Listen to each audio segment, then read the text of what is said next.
Tudor. His second series victory, a 5-hit shutout. He struck George Brett out twice. And the key men offensively, Tito Landrum and Willie McGee. This second inning homer by Landrum gave St. Louis a 1-0 lead. And this third inning shot by McGee made it 2-0. The Cards won the game 3-0, and tonight they try to win the World Series.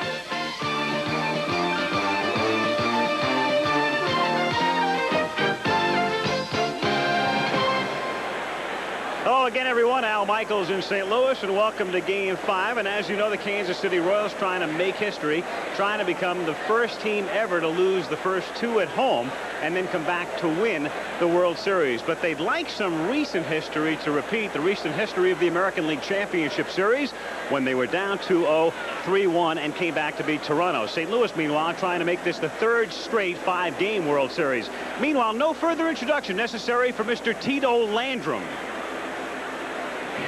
Tito, we put together a montage of your highlights, and let's go back Saturday night, Game 1, 4th inning, as you double to right field.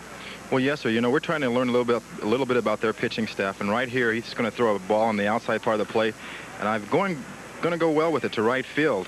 Darryl Motley's out there. He gets the ball well, but my first base coach is telling me go for 2, and here he makes an excellent throw, a little high. If he's on the money, he might get me. And a very key defensive play coming up here with Wilson at the plate, a chance for the Royals to retake the lead this running catch. Good scouting report by our scouts.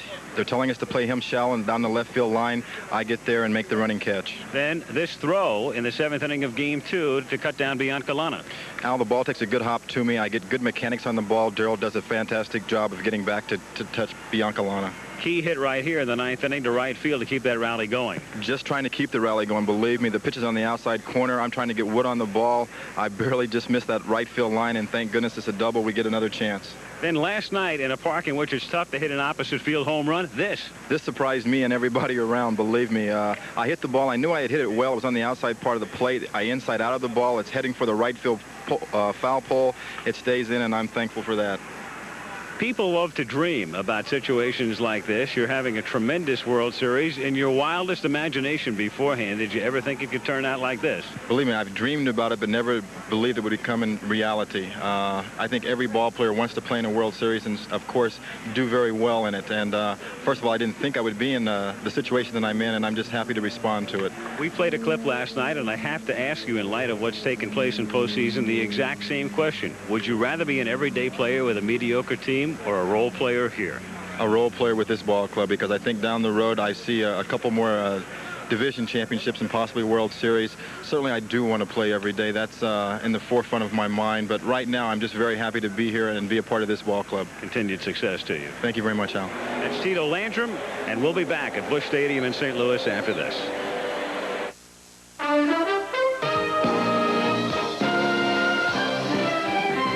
This ABC Sports exclusive is brought to you by Goodyear, makers of the great-performing all-season radio Vector, and by the people at Merrill Lynch, whose resources and solutions make them a breed apart.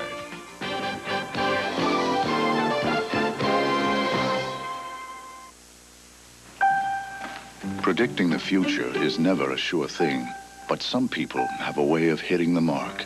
Consider Merrill Lynch. In '79, it was said stocks were dead. We said they weren't. Later, hardly anyone saw the dawn of a new bull market in bonds. We did. Last year, others said high inflation would be back. We said it wouldn't, and recommended investing in financial assets. We called it the way we saw it, and ended up being right, because of one key reason: our resources. They're unsurpassed by anyone. Bob. Hi, Tom. I just saw your client out there. Okay, thanks. By the way, do you think he'll be surprised by your recommendation? Well, he's a smart man, and he knows our track record. To find out what Merrill Lynch is saying right now, call 1-900-210-1000. More resources, better solutions. Merrill Lynch, people, a breed apart. The enemy. Rain. A mere 1/8 inch can float your car off the road. Thus the rationale for Vector, Goodyear's unique all-season radio. So advanced, its crisscross tread actually pumps away water to help more tire and your car stay on the road. The Goodyear Vector. It simply performs like no other tire in the world. An ABC News brief brought to you by Hefty Cinch Sack. Now from Washington, Charles Gibson. Good evening. In a speech before the UN General Assembly today, President Reagan called for a fresh start in U.S.-Soviet relations. But he used old rhetoric in accusing Moscow of sponsoring conflict in 5 areas of the world. The president later discussed plans for next month's summit with Soviet Foreign Minister Shevardnadze. Later on Nightline, the president at the UN and how the Soviets are reacting. Now this. A cinch sack from Hefty. Fill it up and it closes up. Reopen it and put in more. Try that with a wimpy bag. Hefty, Hefty, Hefty. The amazing cinch sack. Hefty. The House has approved a bill to cut the federal deficit by $61 billion over 3 years. In El Salvador, President Duarte was reunited with his kidnapped daughter in exchange for the government release of leftist guerrillas. That's News Brief. More news later on this ABC station. Okay, let's turn now to Reggie Jackson. We mentioned last night we can assume the Royals have much the better as far as the pitching matchup is concerned. How significant is that this evening? Well, yeah, when you talk about who's got the better pitcher and you say it's significant that the Royals have the advantage, that's because Bob Forsch, who's pitching tonight for the St. Louis Cardinals, it's just about on what you might call a 10-day rotation. He pitched October the 4th. He pitched October the 14th. Now it's October the 24th, and he's pitching in the 5th, or what could be the deciding game for the St. Louis Cardinals. Danny Jackson on a regular rotation. His last 3 times out, he's been exceptional. 10 shutout innings in the National League Championships, in the American League Championship playoffs. And, of course, he pitched very well the other night, the first game of the World Series against the St. Louis Cardinals. He only gave up 7 hits and 4 hits, rather, in 7 innings and only 2 runs. You know, the attitudes here, Al, the ball clubs, to me, are going to make a difference, or could be a deciding difference tonight. The St. Louis Cardinals, a very, very relaxed ball club. Of course, they have a chance to clinch it tonight. And, of course, the Kansas City Royals. I walked into their clubhouse, and George Brett said to me, he said, you know, Reggie, we're a young ball club, but we're not an immature ball club. We are a mature ball club. Well, what they need to do is have the offense come up and mature. Well, Reggie, it's easy to say the old cliche, you got to play them one at a time, and that's the way the Royals will play them, of course, but they have to win 3 in a row. What's the feeling in a clubhouse with a team that's down 3 games to 1? Well, what you need when you are behind like this, you know, it has been done in the past. Teams have come from behind from a 3-1 deficit, but those teams, the 68 Detroit Tigers, the 58 Yankees, and the 1979 Pittsburgh Pirates had players on it like Willie Stargell, Dave Parker, Bill Madlock. The 68 Tigers had Norm Cash, Jim Northrup, and people like Bill Freehan, Al Kaline. Of course, the Yankees had Mickey Mantle and Hank Bauer and a host of others. The Kansas City Royals have got to come up with some offense. I know we've talked about that before. They've scored only 9 runs. There have only been 20 runs scored in the entire World Series so far, and they've only hit 1 home run, and 6 of those 9 runs have come in 1 ball game. They've got to come up with some boom out of the bat, some long ball, rather than some snap, crackle, and pop. All right, Danny Jackson throwing in the bullpen as we approach the start of Game 5, and right now let's join the PA announcer, John Hewlett. Color guard for tonight's World Series game. Please direct your attention to the color guard near the home plate area, representing the Gateway Battalion of the United States Marine Corps. And now, to honor America, baseball is proud to present one of America's outstanding singing groups, Larry Gatlin and the Gatlin Brothers, here to sing our national anthem. Welcome Larry, Steve, and Rudy Gatlin.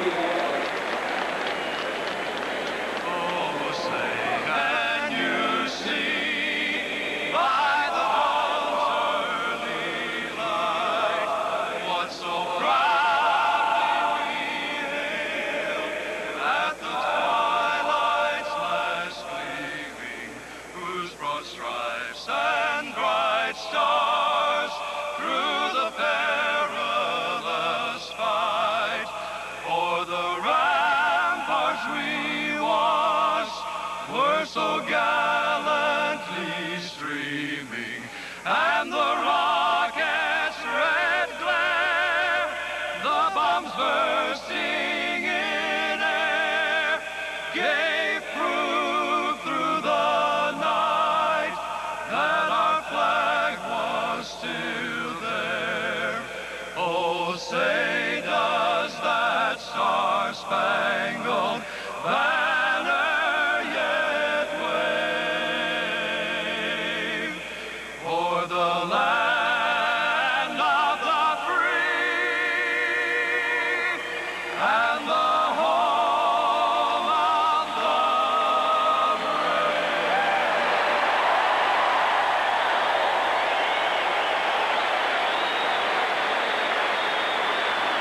return with ABC's exclusive presentation of the 1985 World Series after this message and a word from our local stations. Recently, a young father heard some unexpected news. A college education may cost $140,000. He called Merrill Lynch. Does the plan you set up cover me? I'll look into it. Fixed income portion covers college. And get me investor support in New York. Ron, I need research opinions on these stocks. Well, the analyst is checking that company. You've gotten sales and revenues up. Good. This is what we needed.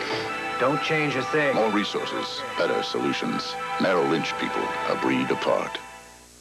How big money is changing the marathons. Tomorrow, watch ABC's World News Tonight.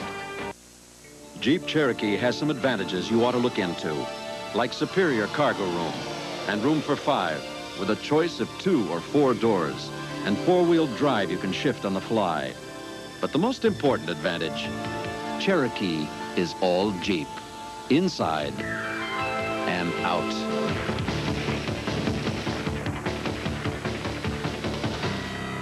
See it now at your California Renault Jeep dealer. Woody, here's your expense money. And bring back a heavy hitter. On your way to another town, you can't spend a lot, but you know how to get around. Avis makes it easy, easy on the traveler, yeah. Avis tries harder. Our super value rates give you more for less. Busch leagues, college towns, and lots make the rounds. Keep your eye on number 2. Avis makes it easy, easy on the traveler, yeah. Woody, the kid's great. Who tipped you off? His mother. Avis, so easy.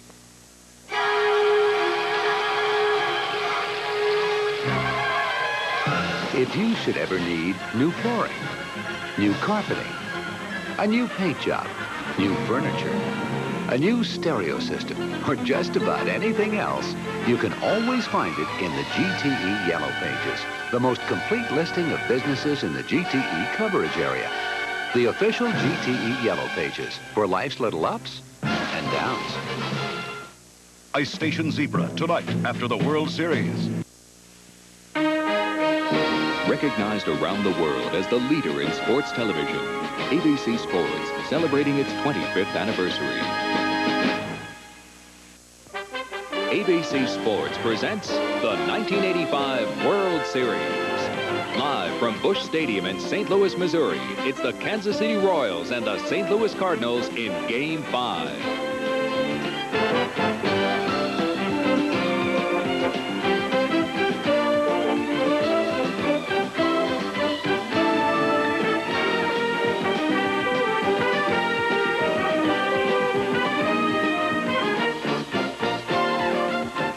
ABC Sports exclusive presentation of the 1985 World Series is brought to you by Chevrolet. It's 1986 at your Chevy dealers now. Live today, Chevy.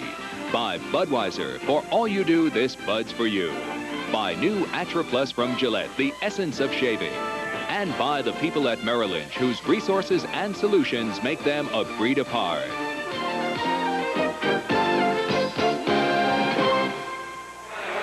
No top coach tonight either. It was almost 80 degrees in St. Louis today, and it's 70 right now at game time at Busch Stadium as we get set for World Series Game 5.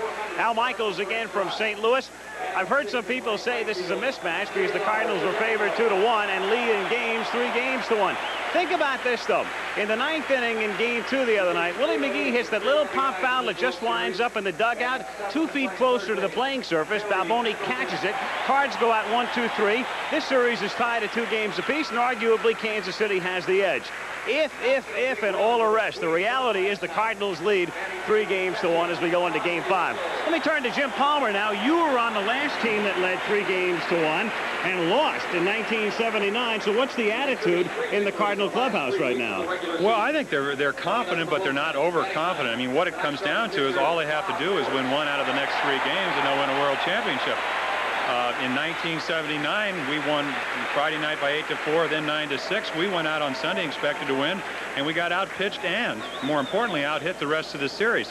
Actually, when you go down on the field and you talk to the Cardinals, they'd like to win tonight, but they know they have Danny Cox on Saturday if needed. He won 18 games, and they have the guy that pitched the masterpiece last night, John Tudor, to go on Sunday.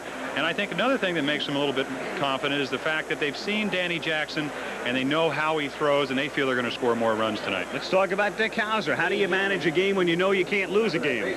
Well, Danny Jackson and staff, he is not going to put Danny Jackson in a position where he has a big inning. He hopes that he will pitch like he did in the first ball game, but you will see him go to the bullpen early because he cannot afford to lose. All right, so Kansas City has to win the world title, win 3 in a row. St. Louis just has to win 1 out of 3, and as we turn to Tim McCarver, I'm simply amazed by the resourcefulness that we've seen during the postseason, during the whole season from this Cardinal ball club. Well, I guess it's best said when they talk about baseball being a team game played by individuals. Baseball is a game where the successful teams are picked up by each other, and the Cardinals, of course, have done that all season long. Joaquin Andujar off to a fast start, while John Tudor lost 7 of his first 8, and Tudor had a strong second half. And, of course, Joaquin Andujar did not have a strong second half. Tommy Herr, a strong first half. Willie McGee picked him up all through the season, batting .353 and leading the league. Jack Clark went down, and, of course, Cesar Cedeno came on to have a super September. And here in the World Series, Vince Coleman down, and who has emerged as one of the stars, Tito Landrum. So the Cardinals have had a great support cast all year long, and that's really what Bob Forsch is going to have tonight. I talked to Whitey Herzog before the game, and he said if he gets Bob Forsch through 3 innings, maybe 4, just like in the National League Championship Series game against the Dodgers, then he will be satisfied with Forsch. Leave a lot of space in that number 9 slot on your scorecard tonight. Right now, let's go to the PA announcer, John Hewlett. Ladies and gentlemen, it is fitting in this all-Missouri World Series that the first ball will be thrown tonight by the senior senator from Missouri, Senator Tom Eagleton. Senator Eagleton has served in the United States Senate for 17 years and has announced his retirement after the current session of Congress. Major League Baseball, the Cardinals, and the Royals thank you, Senator Eagleton, for all you've done for the country, the state, and the sport.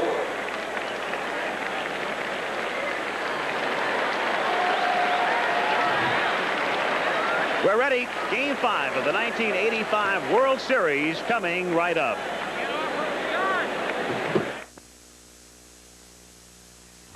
The essence of hitting. George Brett. Some guys say it's the rhythm, reading the pitch. For me, it's a feeling that says I'm going downtown. The essence of shaving.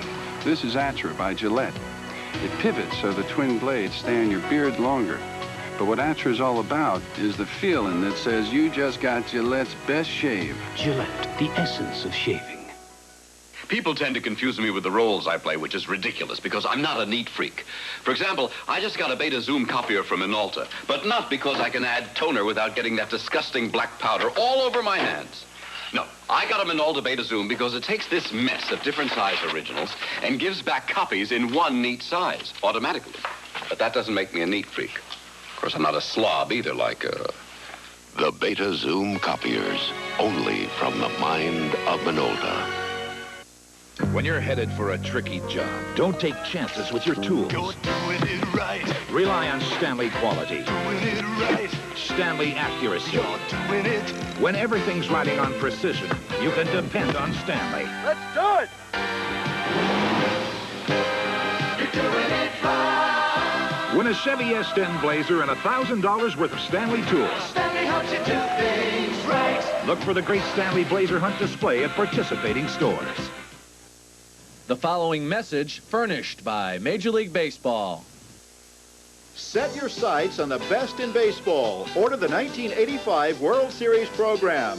It's chock full of facts with World Series rosters and history and more than 100 pages of articles and photographs, making the World Series program a collector's item, and it's the same one sold at the ballpark.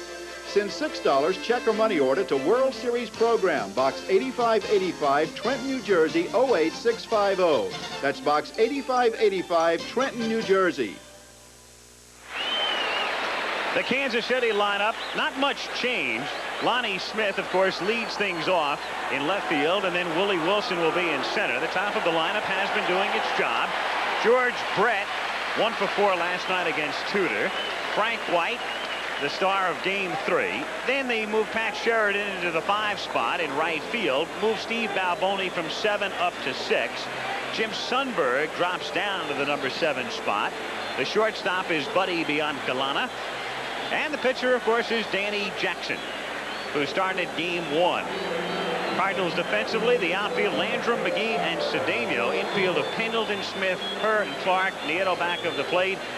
Forsch on the mound. Manager Whitey Herzog of the St. Louis Cardinals. Here were his thoughts earlier. Well, we're in a good position, but by the same token, we know they were down 3-1 against Toronto, which was a very good ball club, and I'm a little bit worried about our ball club not hitting. We're not really scoring runs. I don't know whether their pitching's that's great or we just haven't been able to do much with the bat, and thank God for John Tudor and a great performance by Cox in the second game, or we could really be in trouble. But yeah, we're in a heck of a position going into tonight's ball game. We're playing at home, and we've got the bullpen rested. Now we've got to hope we can get some runs to get out in front. Naturally, the Wizard of Oz making his entrance about 60 seconds ago. What he hopes will be the final backflip of the year. And the crowd gave him about a 9.6 on that. So Ozzie Smith takes his position. The Cardinals are out there defensively. As a matter of fact, we have to change it. 9.5, and Coleman gives him an 11. So that's a 10.25 for Ozzie Smith, which is off the scale. But who's to dispute it? Anyway, the umpires, the American League, John Shulock back of the plate, Jim Quick of the National at first, Don Dinkinger at second, Billy Williams at third, Jim McKean, American, down the line at left, Bob Engel, who was behind the plate last night, down the line in right. Bob Forsch has been around quite a while, made his Cardinal debut in 1974. Tim McCarver, in fact, caught his first game in '74, and he has spent his entire career with St. Louis. He was one of those of a rare breed, a 38th round draft choice back in June of 1968. And he spent his entire career, minors and majors, with the Cardinal organization. That was a game in which I called the wrong pitches again.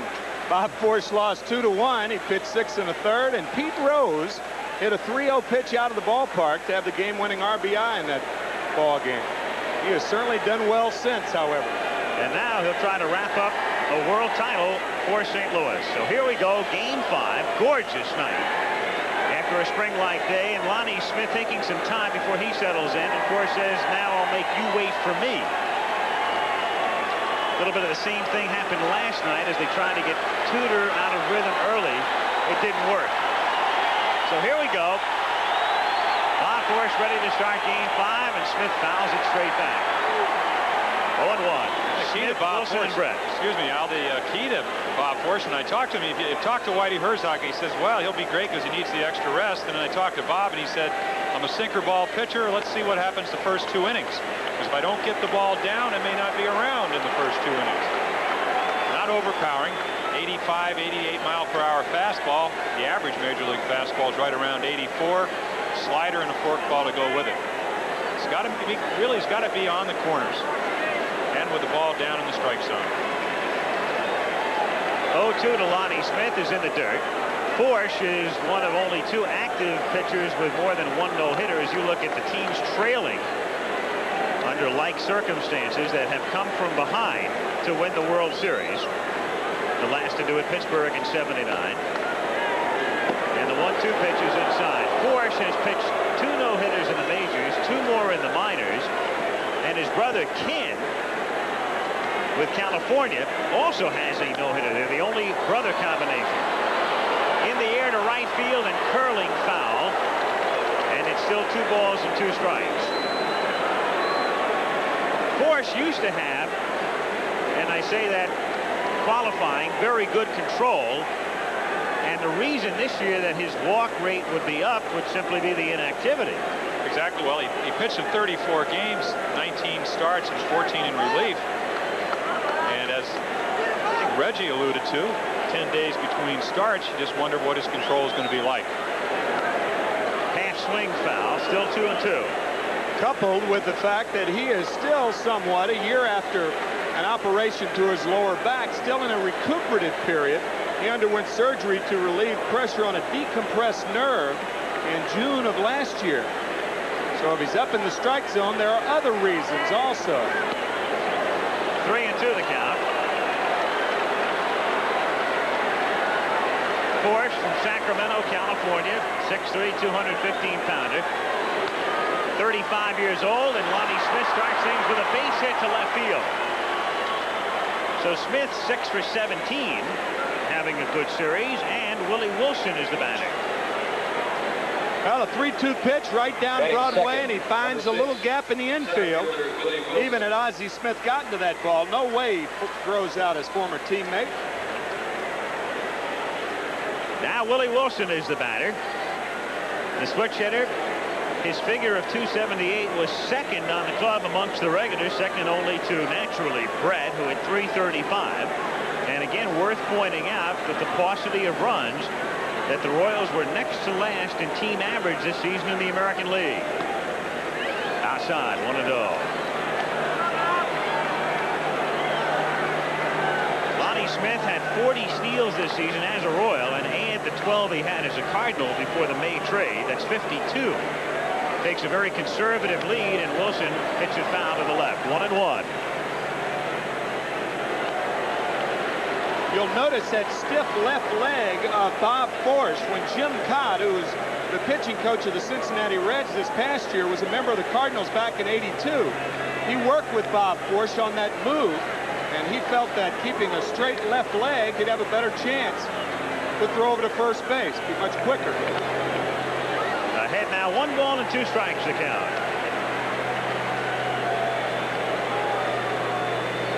Cincinnati Reds had some kind of year this year. That man may win Manager of the Year, Mr. Rose. Give Mr. Cott some credit, who was his pitching coach. Of course, I understand that he has resigned and is looking to getting into the broadcasting. Smith running, and it's hit into left field for a base hit.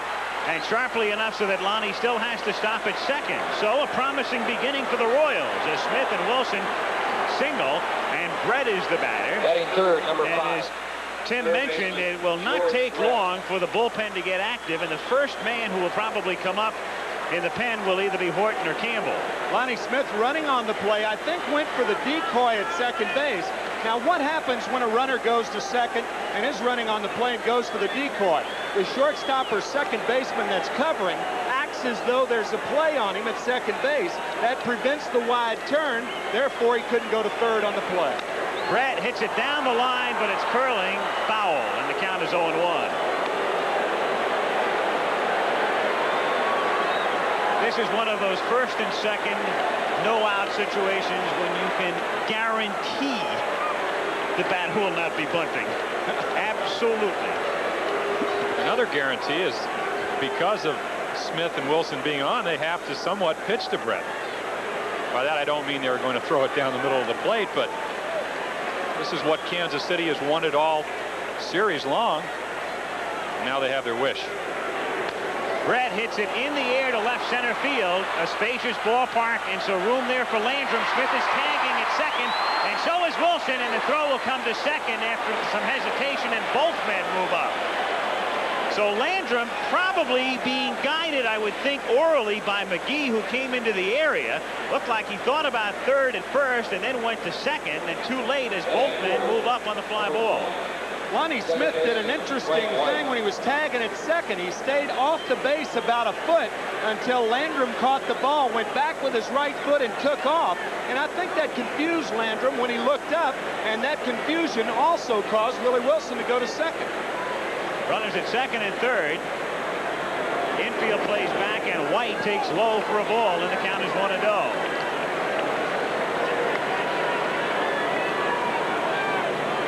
Watch Lonnie Smith. Now he's off the base like he's not tagging. Now boom, he's gone. And I think that hesitation right there gave Landrum a false sense of security. And created the hesitation and meant that Wilson could scoot into second. So Smith at third. Wilson at second.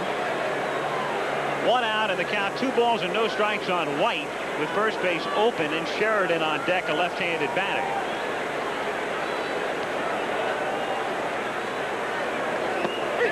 Good one.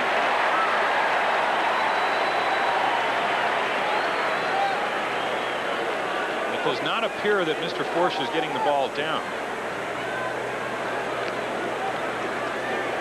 almost every pitch is up in the strike zone, and as we said, he cannot be effective there. 2-1 is just off the plate. 3-1. Forsch wanted that call. Again, it's an American League umpire back of the plate, a man who has not seen Forsch pitch since he spent his entire career in the National. It's John Shulock of the American. Roommate in the minor leagues, a man that used to catch for me, Rick Dempsey.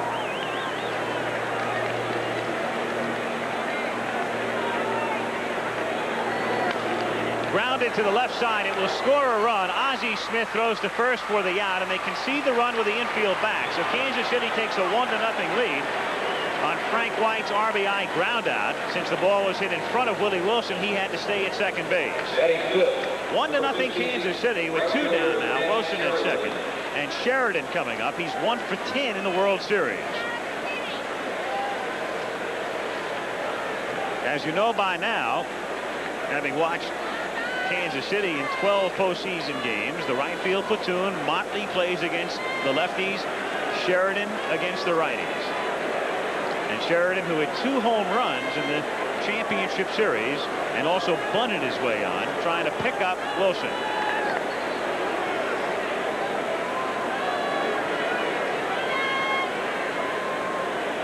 And Sheridan backing out. Again, Nieto, who caught last night, is back at the plate after Porter caught the first 3. This is the 4th time in the 5 games that the Royals have taken the lead.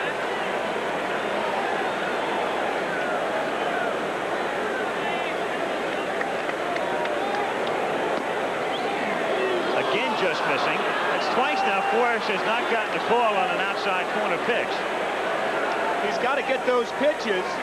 Not saying that those balls are strikes, but if he doesn't get those pitches, that guides him into the middle of the plate, and he can't pitch there. Well off that time, and the count is 3-0 with Balboni on deck. And the crowd getting a little restless. There was a buoyant enthusiasm as this game started. There's Whitey Herzog, and then it became a little quieter with Smith's single. And a little mumbling going on right now. 3-1.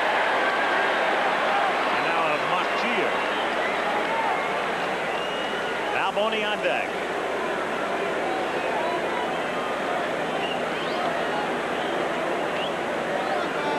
3-1 to Sheridan. Foul back, and the count is 3-2. Well, Tim, it's a situation when you're out on the mound, you don't want to make what you would call a good pitch for Sheridan to hit with first base open with Balboni coming up. But on the other hand, if you pitch around Sheridan, Balboni, 36 home runs, could put you right out of the ball game.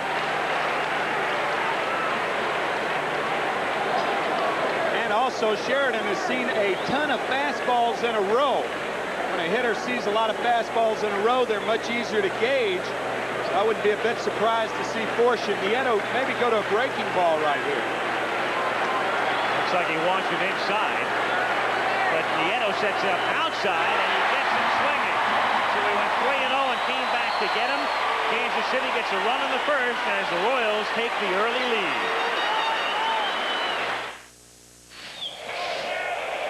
The last half of the 9th inning.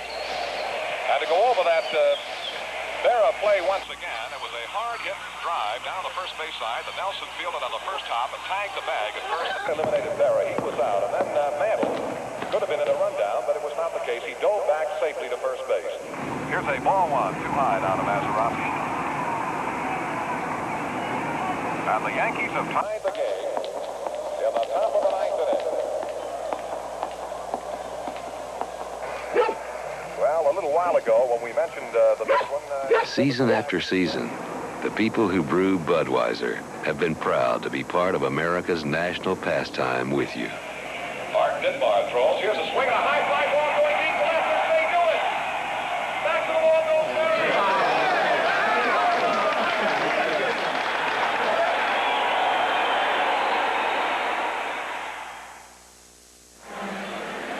Cardinal lineup tonight has Willie McGee leading things off.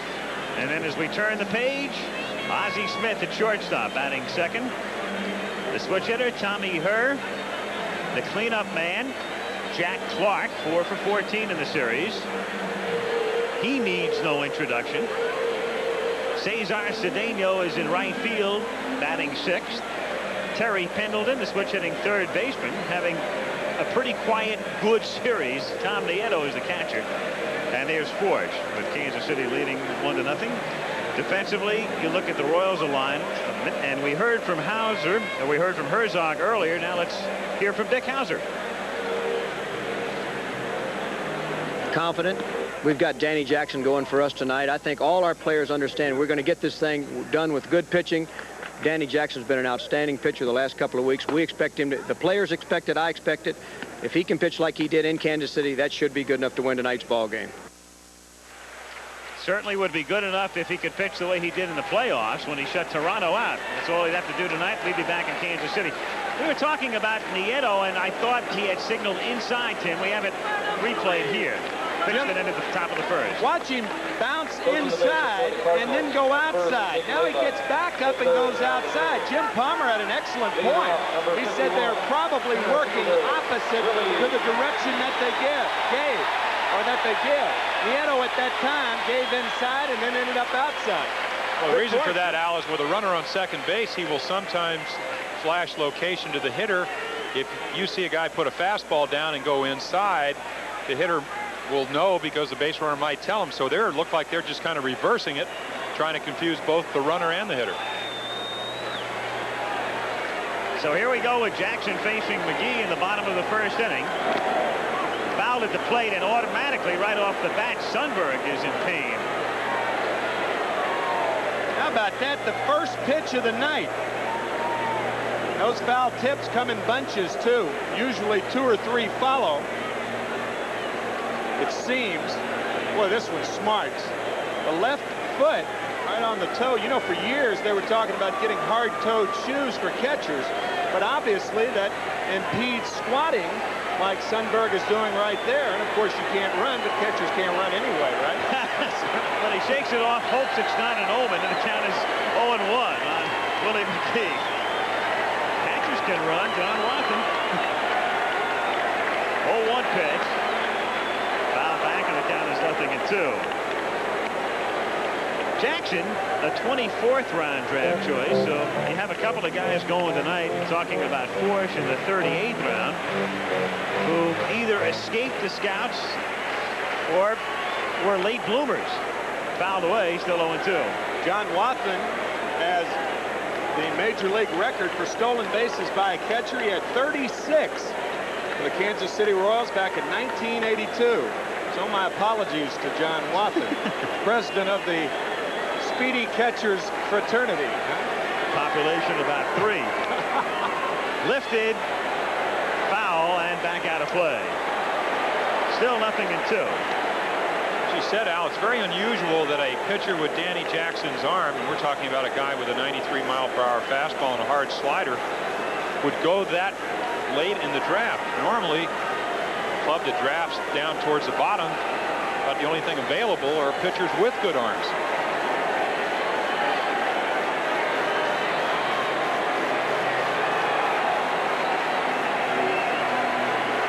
2 is a half swing back to Jackson, over to Balboni, 1 away. So McGee got fooled, and Danny Jackson records the first out here in the bottom of the first inning.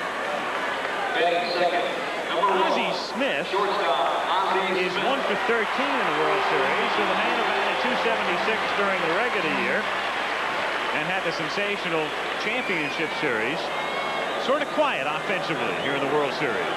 Switch hitter. It's the better side of the play for Ozzie this year, 3-0-2. Brett is even with a bag at third, and Biancalana just about normal depth at shortstop on the left side. Still 0-2. Royals leading 1-0 in Game 5 on a single by Smith, a single by Wilson. The fly ball by Brett deep enough to get Smith to third, which turned out to be important. White grounding out and scoring Lonnie. To center. Wilson got fooled on it a little bit, but a lot of time. It's a lazy fly ball as Willie went back and comes in to take care of Smith. And with 2 down, Tommy Herr is the batter. Well, Danny Jackson's doing exactly what he did in game 1, which is staying right in on the side on those right-handers.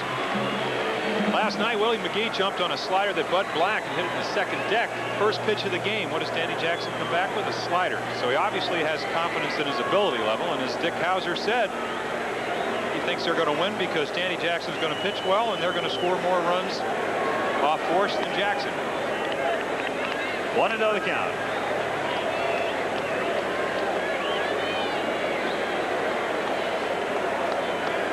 Two out of the bases empty.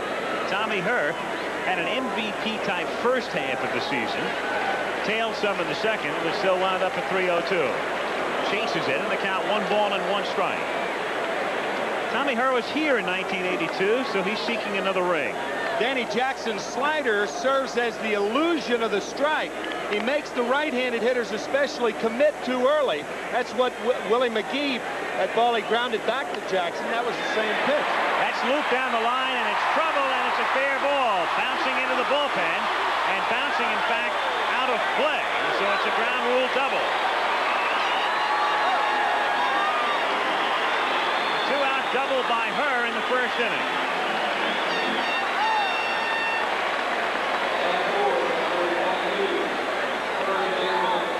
Overhead look of a fastball right off the fist.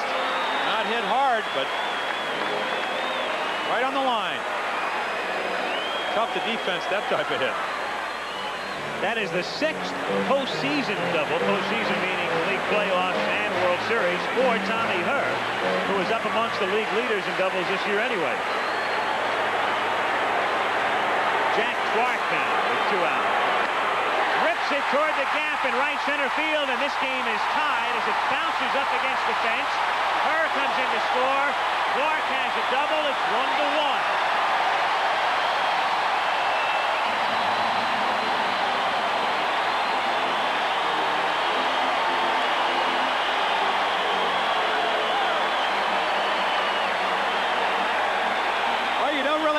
Luxury here pitching around Clark because you have Tito Landrum, the leading hitter in the series, on deck.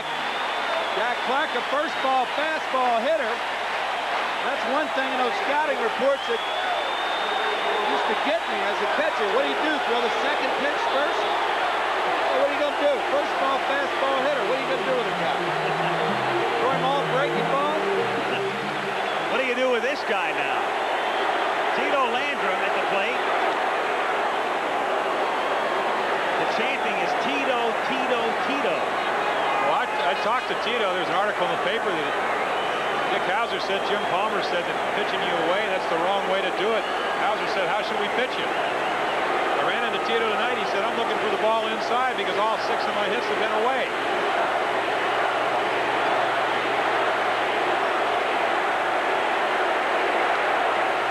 That's his foul. The point to be made is that when you have a 93-mile-per-hour fastball like Danny Jackson, and even though you have a first ball fastball hitter up there like Jack Clark, you have to have enough confidence in your ability that you hope that you can make a good pitch. He did not make a good pitch, and you don't get away with too many bad ones to a guy like Jack Clark. 0-2. Landrum with Clark in second. Tito with his own chant right now. Of course, that's what happens when you have the postseason success. Last time I heard that Tito, Tito chant was at an old Yugoslavian rally. 0-2 pitch was fouled back.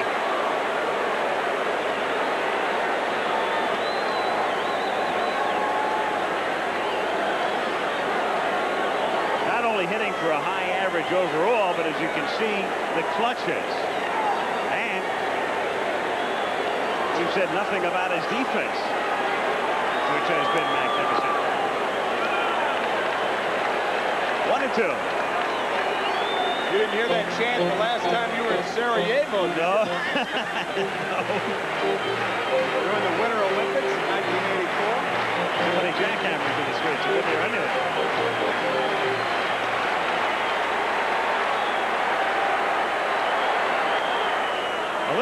Cooper, and it's playable for Balboni in foul ground. So back-to-back doubles by Hearn Clark. It's 1-1 after one. Can any new size passenger van let you tow up to 5,000 pounds? Meet Chevy Astro. It's the van that can. With more fuel-injected V6 Go, there's more power for you to tow.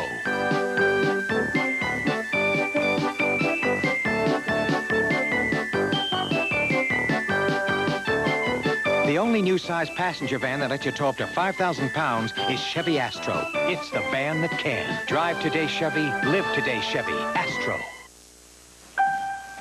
Predicting the future is never a sure thing, but some people have a way of hitting the mark. Consider Merrill Lynch. In '79, it was said stocks were dead. We said they weren't. Later, hardly anyone saw the dawn of a new bull market in bonds. We did. Last year, others said high inflation would be back. We said it wouldn't, and recommended investing in financial assets.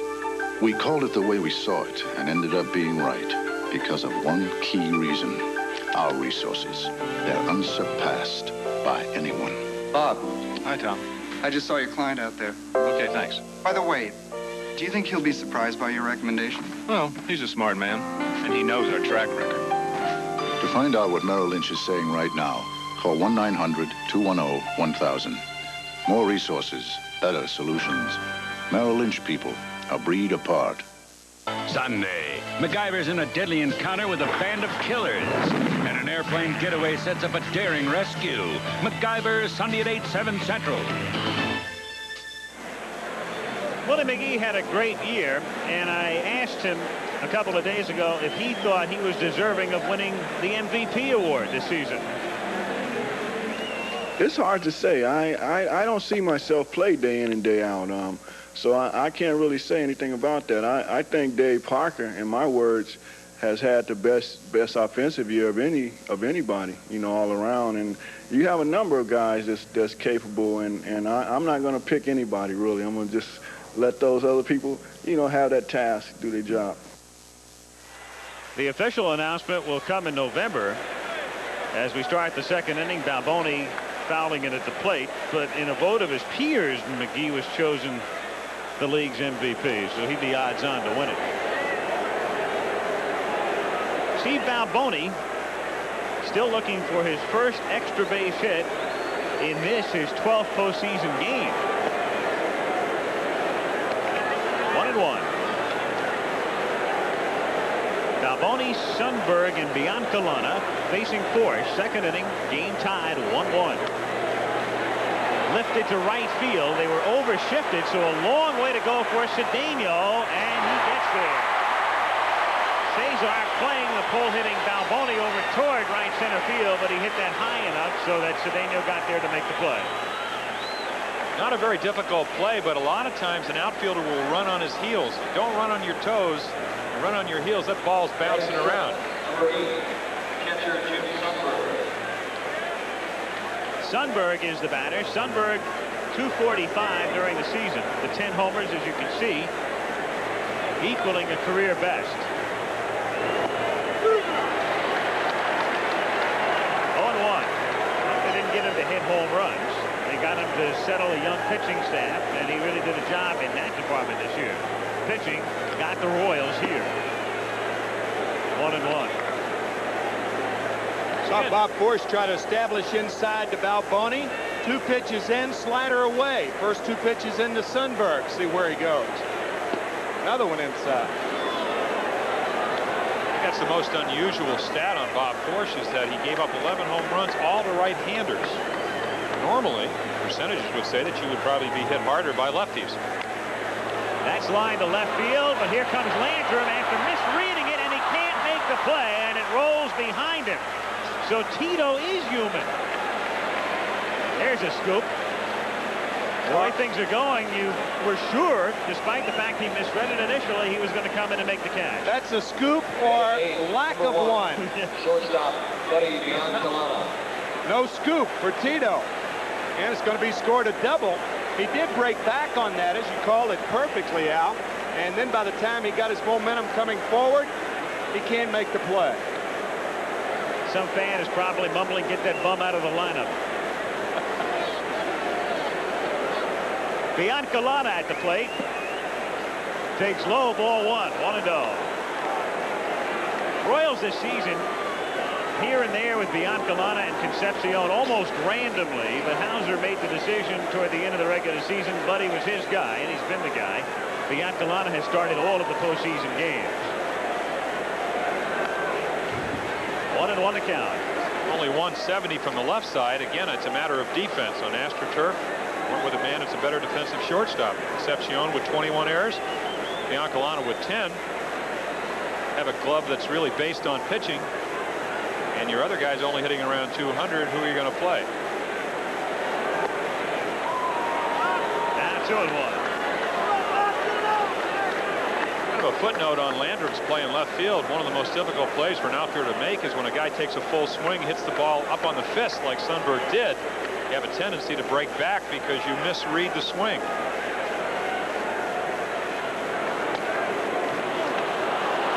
3-1 now on Biancalana. Forsch upset about that call, so that's 3 times he feels he was squeezed by Schumacher.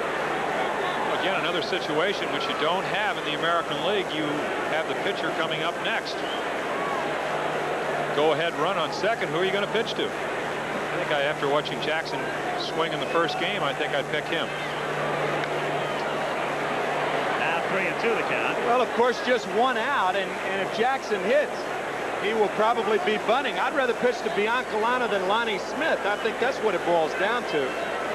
That's a 6th game, of course, if necessary, meaning if Kansas City wins tonight, Cox and Leibrandt would go to the mound at 8 o'clock Eastern Saturday in Kansas City. Still 3-2. Biancalana's not buying that. Keeps swinging that ball over his head. Maybe I needed you as a catcher. I would have won more games. Couldn't have won many more than you did, I'll tell you that. That's not what Earl Weaver said. Biancalana rolls it through the hole and into right field. Now they are waving in Sundberg. Here comes Cedeno's throw. They don't get him. Nieto must have missed the tag. And he'll argue, and here comes Herzog.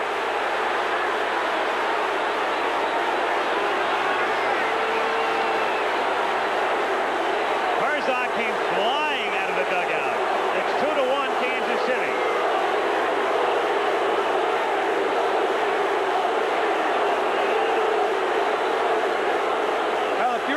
Back in game 1, the Cardinals got a break on a disputed call at home plate.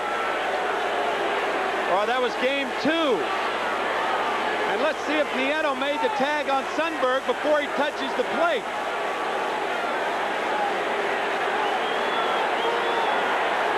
He didn't catch him there. He certainly touched the plate. Now from this angle. Receiving that ball a little bit out in front of home plate. If you receive it on the line, there's no way a guy can dive around you and still touch the plate. You thereby ward him off the line, away from the plate. See where he catches the ball? If you catch that ball in the line, good slide or a good dive by Sundberg, it doesn't look to me like he touched it until he was on the plate. Jackson takes low. Schumacher certainly had a marvelous view of the action. Surely right there. did. And he's the man that matters on, as you say, the second play at home plate of a similar ilk, of the same ilk. The other night, Biancalana called out. And tonight they get the break with Sundberg called safe. It's a single. It's a run batted in. Biancalana goes to second on the throw. Horton gets up in the bullpen, and here's another angle. See, if Nieto's in the line, that wards Sundberg out still farther away from the line, and he thereby can't touch home plate. But Nieto catching the ball in fair territory. Now when he dives, Sundberg in effect is able to touch home plate, and that's what he did. Danny Jackson takes outside. Marvelous presence of mind, too, by Sundberg to go in that way. Yeah, Well, Sundberg realized also that Nieto's receiving a throw from right field. That's a catcher's blind side. Can't see the runner and the ball at the same time. Now 2-1 on Jackson. So Danny Jackson, as we have another look now. He doesn't appear to be tagging him right now, but now he kind of rolls into him, but that's when Sundberg's on the plate. Good call. 2-2 the count.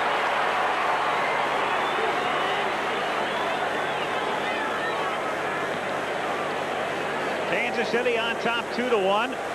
Ricky Horton in the bullpen. Forsch has given up 4 hits to the first 8 batters. Lonnie Smith on deck, and it's strike 3 for Danny Jackson. Out on strikes. Payne number 2. Horton up in the pen. He and Campbell are the long men. And remember, they're very deep in that bullpen. Borrell and Lonnie and Daly are short, and Horton and Campbell are in the middle. Lonnie Smith singled in the first inning, came in to score on White's groundout.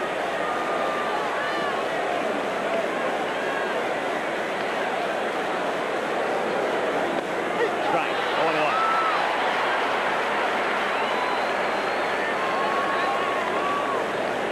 That other close play at home, by the way, was on the throw by Tito Landrum. We showed it in our pregame clips tonight. And the runner was Buddy Biancalana. Game 2. No balls and 2 strikes to count. So Biancalana at second base. That was his 3rd hit of the World Series. And it's 0-2.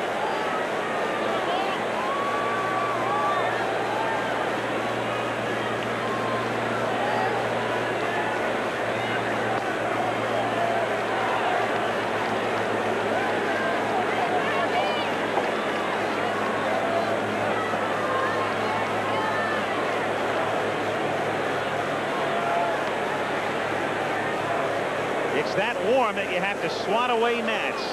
Yep, here it is, late October, and it's about 70 degrees.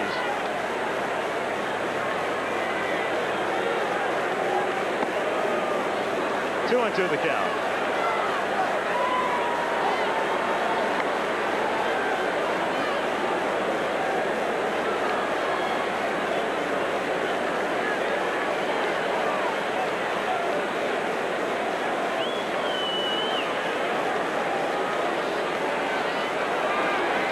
To Lonnie Smith is just inside. So Forsch angry again. He is anything but volatile, is Forsch. Well, he throws an occasional curveball. It's over the plate, but watched a lot of National League games this year and American League games. That ball is very rarely ever called for a strike anymore. A simple grimace shows his anger, and the 3-2 pitch is hit foul, out of play. You think the strike zone is lowered now, Jim? Well, it's definitely in the American League, and John Shulock is an American League umpire. They used to have the outside protectors. They called them the big balloons. And when you had one of those, you had a tendency to stand much more upright. If you look at almost, and there's only one umpire in the American League who still has one of that, that's Jerry Neudecker. They've all gone. You see him down on one knee. That's high for ball 4. So runners at first and second. And Herzog, who won't wait much longer, sees Wilson. Well, he's going to wait. He's going to wait about one more hitter. That's why he's got Horton, the left-hander, up, because if Bob Forsch does not get Willie Wilson out, who's a switch hitter, we will see lefty versus lefty. That's no sure thing. Unless it's Tudor, maybe. Up high, ball 1. What is sure is that Ricky Horton will be in there, I'll tell you that. Now, Nieto, I think, may have been told to go to the mound to buy some more time for Horton. By the way, the little things that matter, too, in thinking about that top of the first inning, when Willie Wilson tagged up at first base to go to second, as Smith was going to third on Brett's fly ball. Remember, the run scored as Rourke goes to the mound on that ground ball to short, and that infield to first and third is a double play depth. It's close. I'm not saying it would have been a double play, but it might have been. And the run might not have scored. Yeah, with Ozzie Smith and Tommy Herr, it stands a pretty good chance to be a double play. Of course, Frank White does run well.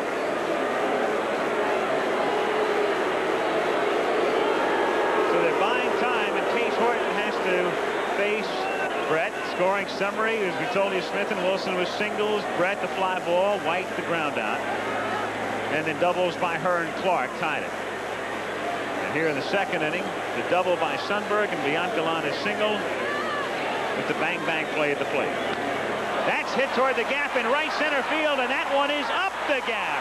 And Biancalana will come in to score. So will Smith. Wilson has at least 3, and he will stop at third with a triple. It is 4-1.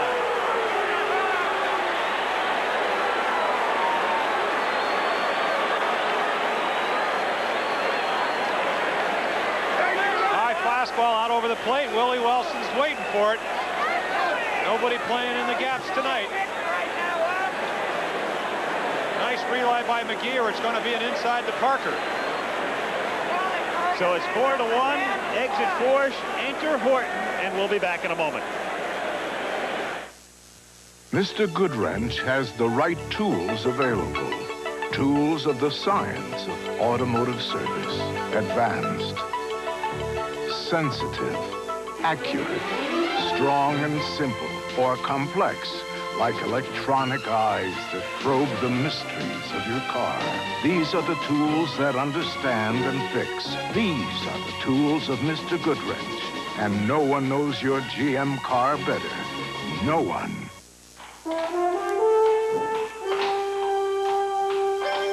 Strength, pride, tradition. For centuries, the Clydesdales have been known as a special breed.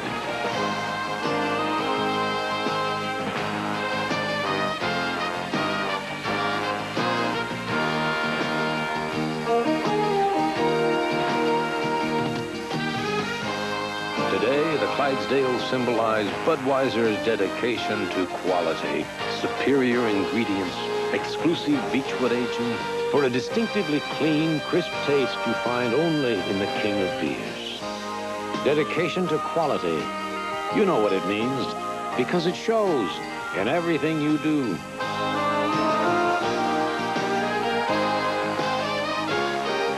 Quality taste, because this Bud's for you. Undefeated second-ranked Penn State tangles with West Virginia, or number 3 Nebraska collides with Colorado. CFA coverage begins with College Football Today, Saturday. This ABC Sports exclusive presentation of the 1985 World Series is being brought to you by Bud Light. Everything else is just a light.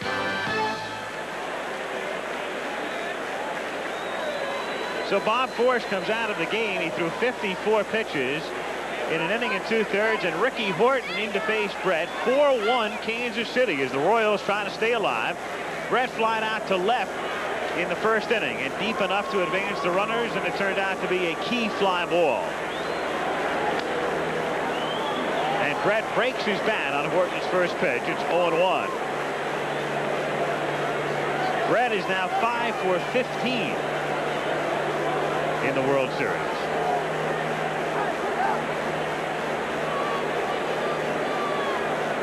Wilson at third base. Crowd quiet again. Each team with a run in the first inning and 3 here in the second for Kansas City. So Brett choosing his weapon. Jim mentioned that inside park home run by Willie Wilson, or the prospects of one. Coming into this year, Willie Wilson had 17 career home runs. 13 were inside the park. And of course, his 4 home runs this year have been all legitimate, right? All outside the park. Hit as many in 1 year as he had in his entire career over the wall. Anytime he hits a gapper, you've got to be concerned about him coming all the way around. Especially in a park like this. Brett hits a roller to the right side. Clark ranges and makes the play. So Brett strands Wilson at third, but the Royals come up with 3 in the inning and lead it 4-1 in the middle of the second. Give me a light. Bud Light. Oh, the chili. If you just ask for a light beer, you never know what you'll get. Give me a light. Bud Light. So if you want the less filling light beer with the first name and taste, don't just ask for a light beer. Give me a light. No, Bud Light. Bud Light. Because everything else is just a light. Just about any personal computer does a better day's work with the help of an IBM Pro Printer. The Pro Printer produces high-speed drafts and clear graphics. It prints with near letter quality and turns out single sheets and envelopes without removing the computer paper. Best of all, the Pro Printer costs less than $550. For a better day's work, get the Pro Printer from IBM for the finishing touch. When it's freezing cold and the sirens blow and the mercury's down to 20 below, you don't need problems, you gotta go. That's why America goes with Prestone. A fresh fill of Prestone 2 antifreeze fights freeze up and rust up too. A radiator could look this bad after just 10,000 miles of driving on weak, neglected antifreeze, while the Prestone radiator looks this good. Get the Prestone difference. America goes and goes and goes with Prestone. Coming Sunday, November 3rd. Do you think this game Double Days they're taking with will catch on? John Jake's epic story, North and South.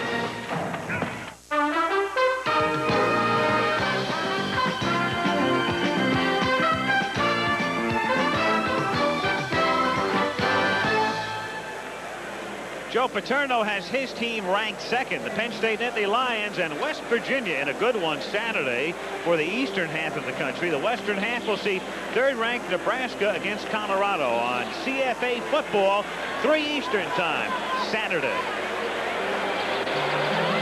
4-1 Kansas City as we go to the bottom of the second inning, and Cesar Cedeno will lead off.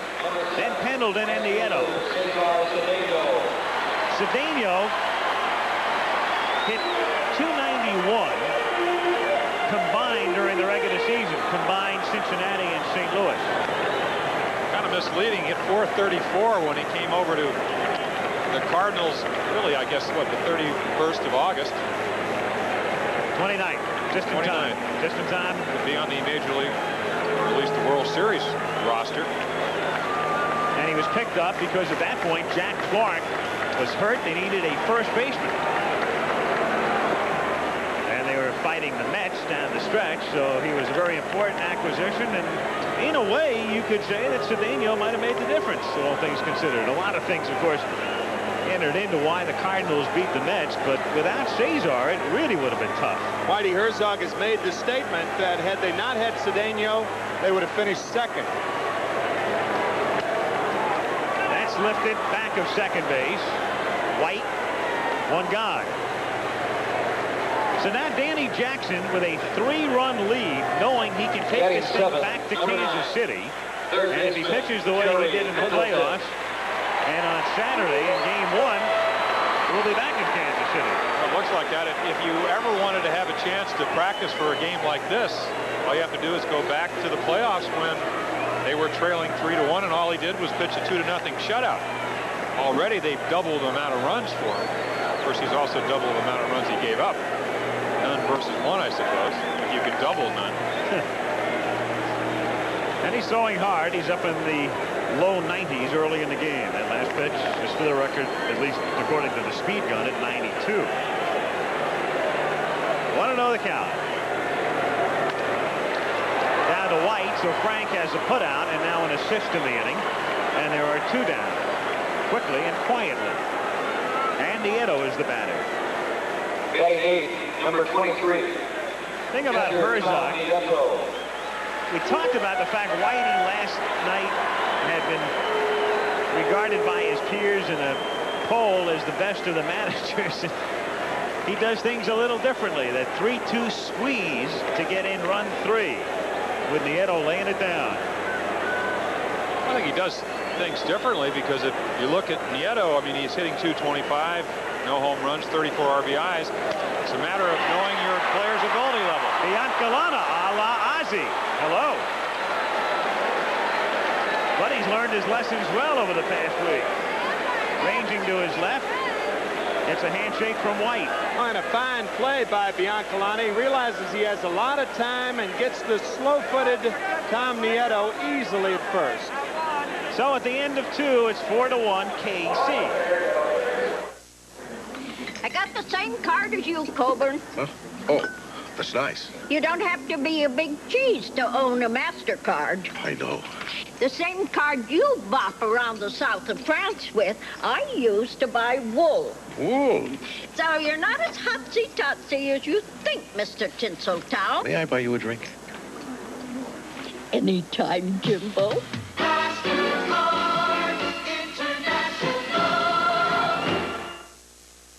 When it's time for fun, take it on the run. Introducing today's Sprint, the import from Chevrolet that loves to run. Loves to stay, loves to run. Grab a Sprint, share the fun. Sprint's 3-cylinder overhead cam engine combines extraordinary mileage with zippy performance. And with Sprint's low sticker price, the fun has just begun. Today's Sprint, it loves to run. Drive today, Chevy. Live today, Chevy. Chevy. Finally, a good, strong cup of coffee that's also incredibly smooth. New Marigore Bold from Taster's Choice. It begins with the world's fullest flavored gourmet coffee beans, roasted long, roasted dark, until they're ready to burst with rich coffee flavor. For a strong, smooth cup of coffee, new Marigore Bold and Marigore Bold naturally decaffeinated. 2 bold new reasons why the choice for taste is Taster's Choice. Big money is sparking a marathon battle between Chicago and New York. We're full-time athletes. Money is important. Tomorrow, watch ABC's World News Tonight with Peter Jennings.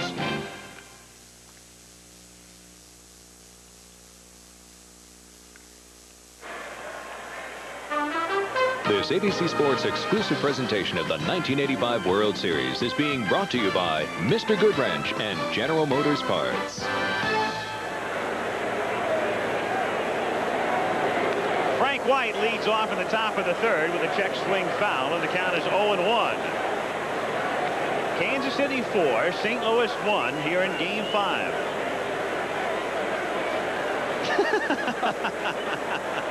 That's one way to get Chet Fordy's attention. 1-1 the count.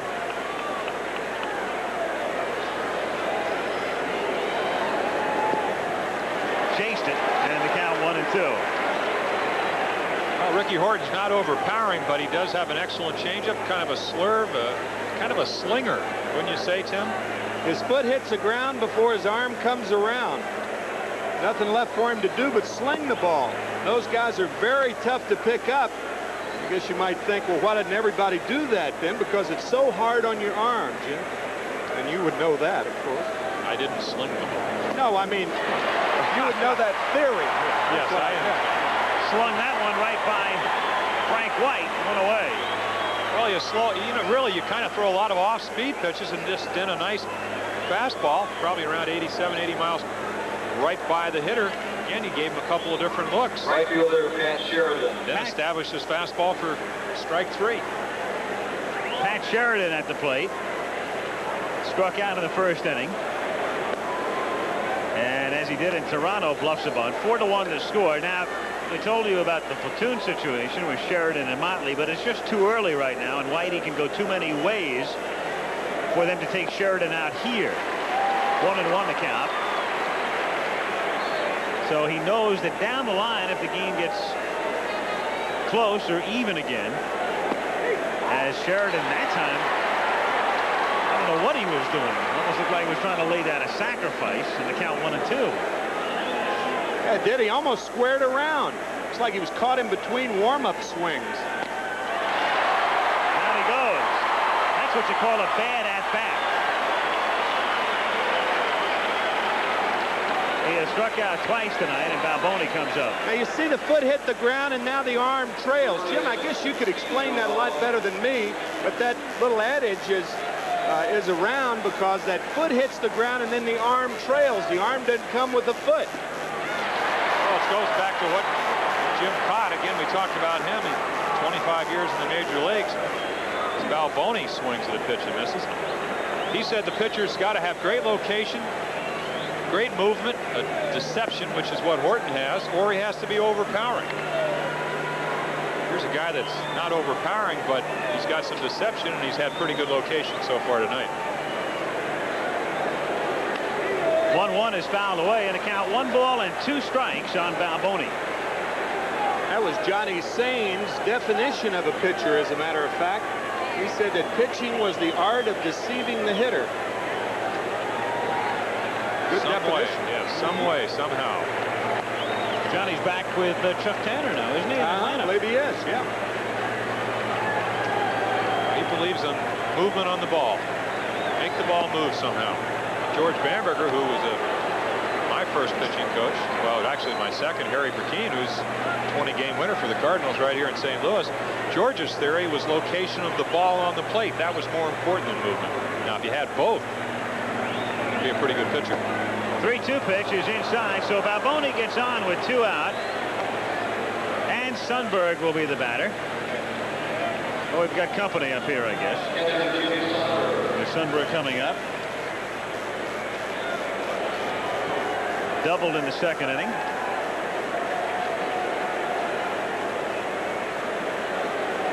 Kansas City on top by a score of 4-1.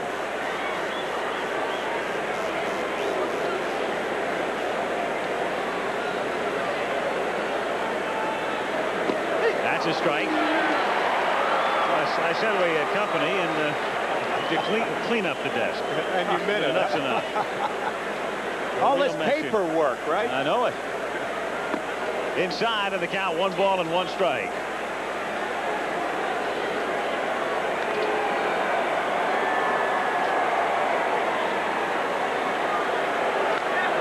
That's grounded down to Tommy Herr. Over to Ozzie. And KC gone in the third. Still 4-1. This is the Good News Disposable from Gillette with twin blades for a remarkable shave. Now, even more remarkable, you can get one free. Look for specially marked 5-packs and get a 6th Good News free from Gillette.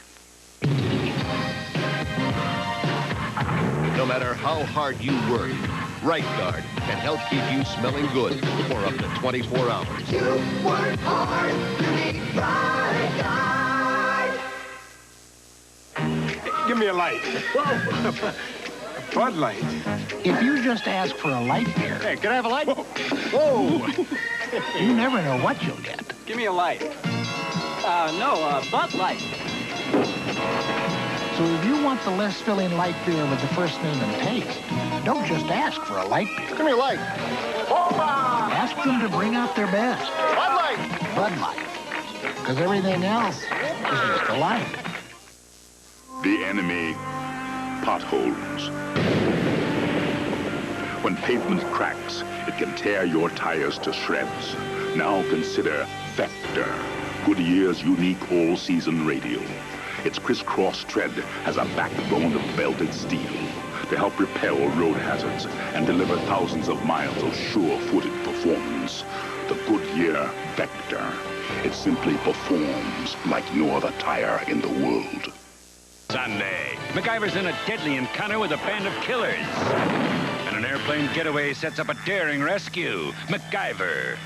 Then, if the law couldn't destroy them, They're out there somewhere. they destroy themselves. And they hate each other. You don't give me orders, boy. Next time I hear you call, boy, there better be one around. Carl Weathers and Spence's Robert Urich. You can make it, Mr. Johnson! The Defiant Ones. Sunday right after MacGyver. Ricky Horton will lead things off. Horton 1 for 16 this season. Horton, McGee, and Smith. Herzog's bullpen is deep, but Horton looks like he has good stuff tonight. It's a little too early to start going to your bench at the moment. He'd like to go through the lineup one more time, and then he'll have more maneuverability with his pitching. So Horton bats for himself and takes low ball 1. Of course, I'm telling you something you already know. If he's a second hitter or third hitter, obviously they have somebody up in the bullpen in case somebody gets on. But you're right. Why waste a pitcher when it looks like Horton, who did struggle in his first World Series appearance, a couple of runs, a couple of hits, a couple of walks, doing a nice job for you. 1-1 the count. Good fastball, and the count is 1-2. McGee and Smith to follow. 4-1. Royals on top. Crowd entertaining itself with the wave. And Horton waves at that one. Strikeout number 1. for Jackson. Center fielder, Willie McGee.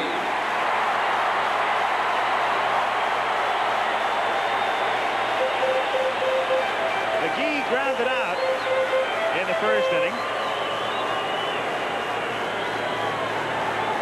That home run coming last night as a right-handed batter.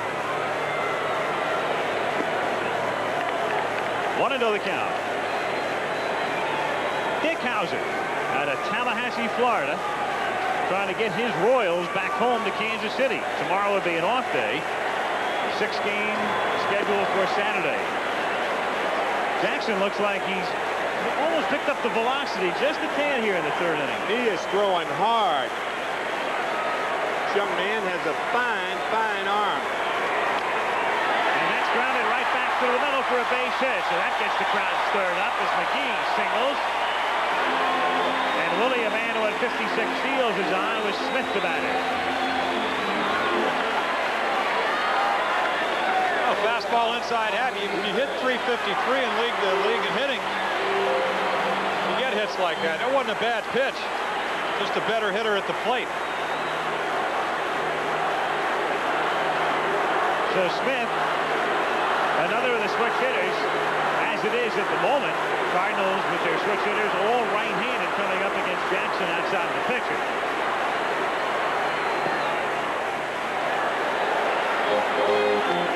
Ozzie 1 for 14. Jackson allowed only 2 stolen bases this season while he was pitching and Sundberg was catching, and both of those came in the same game. And that would be indicative of a man who does a pretty good job of holding people on. That, and also he has a very deceptive move. We saw it last night. Ozzie Smith got, of course, who is up at the plate right now. He'd get a big lead. It'd be a one-way lead. He'd be going back to first. That's what you want him to be doing. And that one gets away from Balboni. On just sort of a token throw, McGee stops at second. And does Jackson wish he could have that one back? Well, he sure does, Al. Again, that's immaturity. You have a 4-1 lead. You know, sure, you like to pick the guy off, but why throw a ball away? Put another man in scoring position. Kind of an unconventional pickoff move. Jim, it's immaturity, and it's immaterial that Willie McGee was at first base. You got a 3-run lead. You got to get the guy with the stick in his hand. You're exactly right. No sense in worrying about McGee in that situation. 3-0 now the count. Remember in the playoffs, Andujar being concerned about Steve Sachs. With 1 out and the pitcher hitting, he was going to bunt anyway. And that set up that big inning for the Dodgers. And the Cardinals have the making of a big inning here with runners at first and second and 1 out, and Tommy Herr coming up.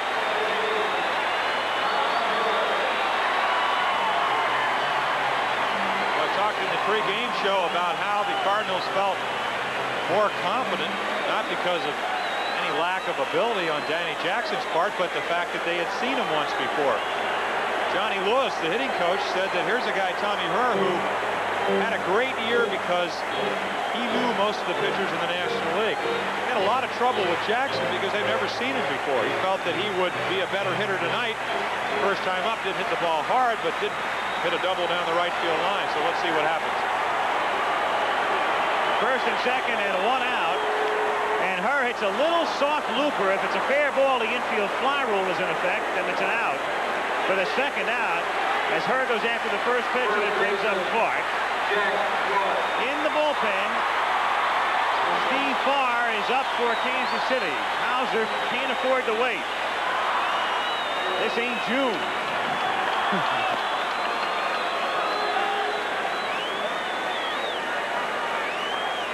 Jack Clark, a double in the first inning to drive in Herr. By the way, if you're wondering about the home run, Jackson was the toughest among those with significant numbers of innings in the American League to hit one off of this season. 1-0. He gave up only 7. McGee is at second base. Ozzie Smith at first. He gave up 7 in 208 innings.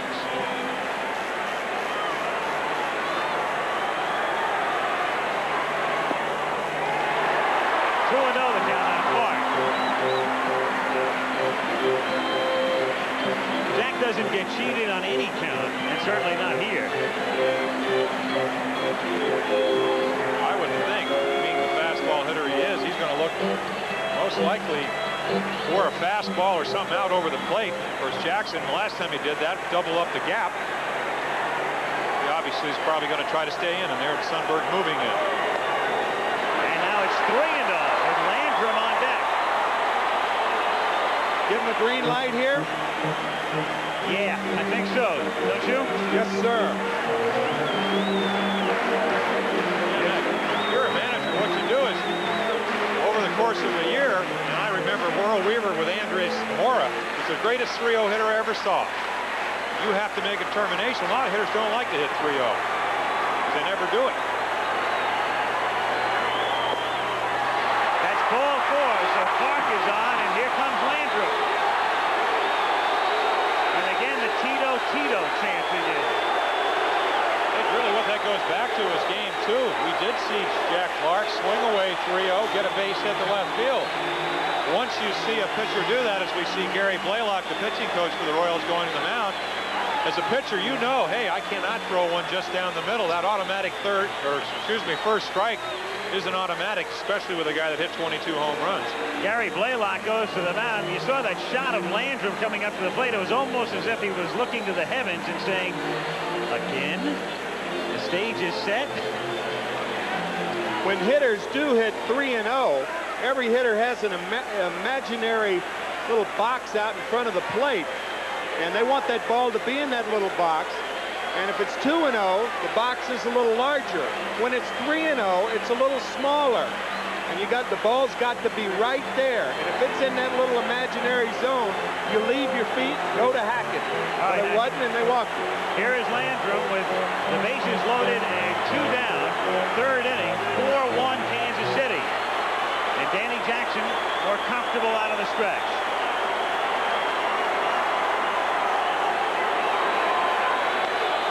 It's a little squibber. It's a foul ball off his foot at the plate. 0-1 to count. Tito came up in the 1st inning and fouled out. So the bases are loaded with 2 down. And they stayed right in on his wrist in the 1st inning. 6 hits all the way. Heading the count. Let's see if Jackson's able to go where he wants to go. The non-stop organ here at Busch Stadium, getting the crowd with the rhythmic clapping, and the strike 1 pitch is high, ball 1.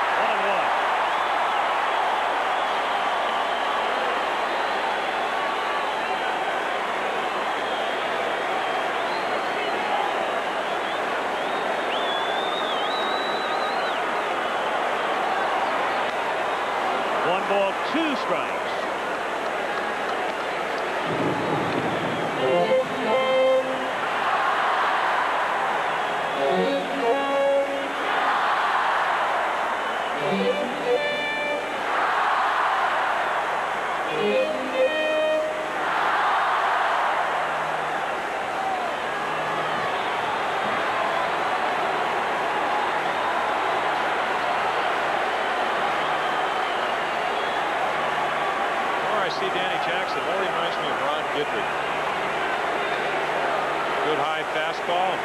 Slider, just as Goodry has. Just got a piece of it. So 1-2.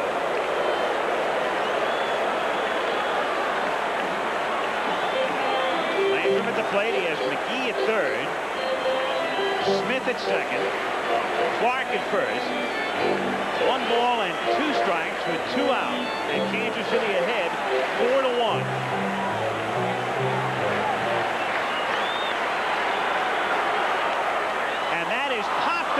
Playable for Brett.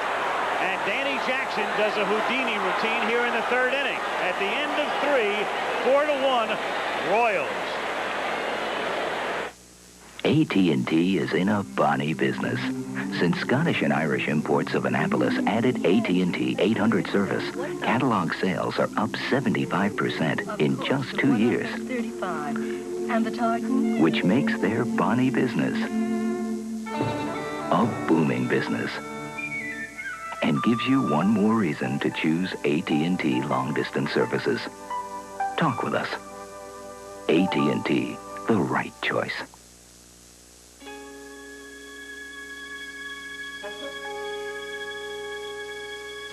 If I thought that no one cared about the things I do in life, well, I'd still care about working hard and making it turn out right. Made in America, that means a lot to me. Oh, I believe in America and American quality. Here's to you, America, my best I give to you. Anheuser-Busch is the same personal commitment to quality that has kept our family of beers the finest in the world for over 100 years. Here's to you, America, my best I give to you. Somebody still cares about quality. Anheuser-Busch. A sea of humanity. And yet one is all alone. The run of a lifetime. The New York City Marathon, live Sunday on ABC Sports. Tommy Herr was here for the title in 1982, and I asked him which team is better. Well, it's hard to compare teams. The only basis that I can compare them is to look at the players that are still here that were on the 82 team. I look at Willie McGee, I look at Ozzie Smith, I look at myself, and I look at Joaquin Andujar and Darrell Porter and Jeff Lottie. And these players experienced it both times, and every player is a better player now than they were in 1982, basically because they're more experienced, stronger, more confident, and I think in that regard I would give this team the edge. Meanwhile, Biancalana at the plate as we start the fourth inning, and the count on Buddy is a ball and a strike. He'll be followed by Danny Jackson and then Lonnie Smith, the 8, 9, and 1 hitters. 1-2 the count. And they have Vince Coleman. Maybe not now, but they have him. That's Again, right. It's amazing how many people you talk to and you say, well, Vince Coleman stole 110 bases. They don't realize that's the third highest in baseball history. I mean, it's like 110. Oh, yeah, what's 110 stolen bases? And the guy's a rookie. 1 ball, 2 strikes the count.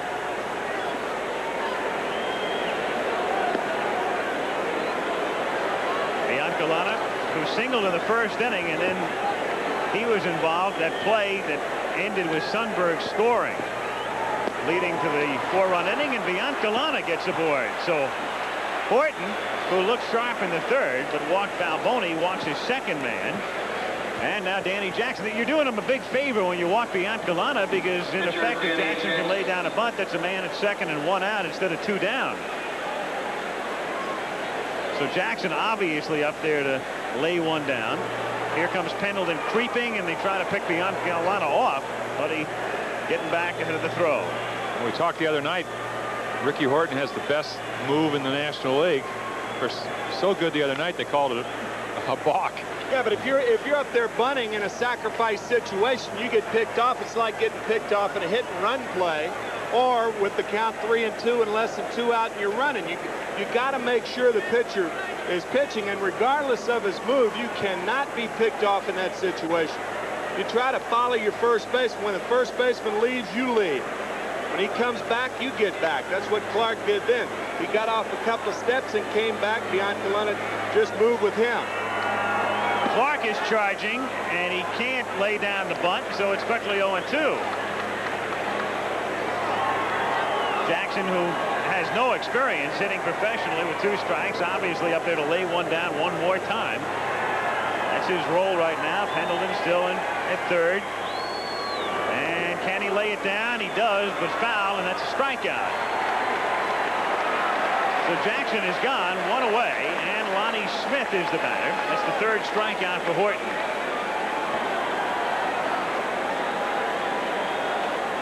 Al, I was interested in Tommy Herr's remarks about that 82 club, because interestingly, if the Cardinals lose tonight, the Kansas City Royals will go to Kansas City with the same position as the Cardinals came back here to St. Louis against the Brewers in '82. They were down 3 games to 2. They won games 6 and 7. Kansas City would be in that same position, and so the Cardinals realize it can be done. And that's hit down the line in right field, and Cedeno goes over to cut it off. Biancalana will go to third, and the Royals have runners at first and third, and Willie Wilson coming up. And that will probably precipitate activity, I would imagine, in the St. Louis bullpen.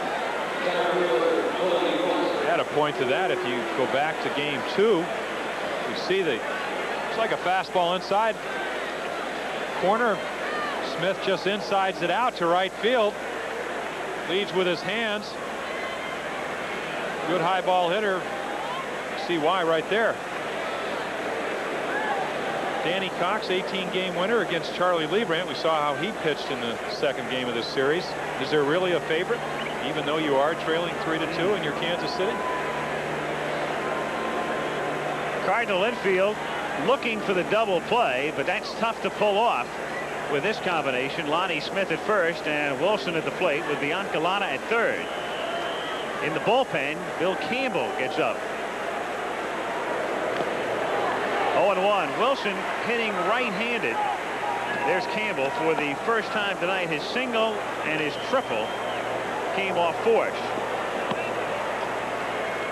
4 runs, 6 hits, and 1 error for KC. 1 run, 3 hits, and no errors for St. Louis.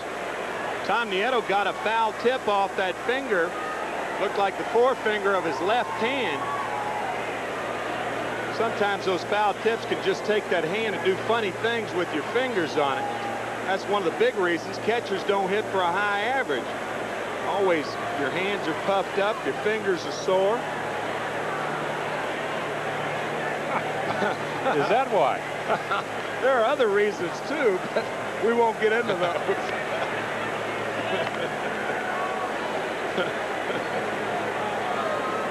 Talent may have something to do with it too. They send Smith, and it's grounded foul outside third, and Lonnie got a good jump that time, and the count is 0-2 on Wilson. So Smith gets back to first with Biancalana, the runner, at third. And Kansas City on top. There's Buddy. 4-1. Biancalana quietly in this series. 10 official at-bats. He has 3 hits. He also has 4 walks, and his on-base percentage is .538.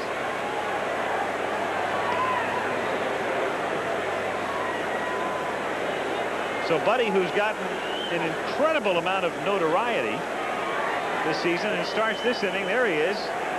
And the name, of course, just rolls off the tongue.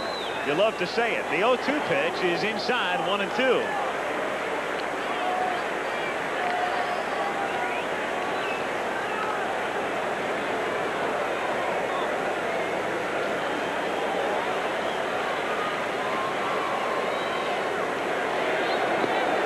And almost a wild pitch.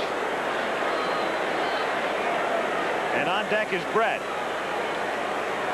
Good play by Nieto. See him kind of dig that right foot in to push off with the slider. This goes in on Wilson. Smith goes, pitches high, and they throw through, and Herr wasn't covering second base, but got there when he saw them throwing and backhands the ball, and that temporarily saves a run. So the Cardinals starting to unravel here a little bit. Well, the reason Nieto threw through, that sounded kind of nice, didn't it? He threw through because the Cardinals are already 3 runs down, and Lonnie Smith stealing second base. I mean, after all, you just can't give him that base. And I was a little surprised that Herr was late in covering. That's a straight steal, really. Now the infield is in, and the 3-2 pitch is swung on and missed, and the throw goes to first base to record the out as Nieto had it get away but gets the out. And now the batter is Brett, and what a difference that makes. Even though it's lefty against lefty, you can afford to be a little more careful with George than otherwise.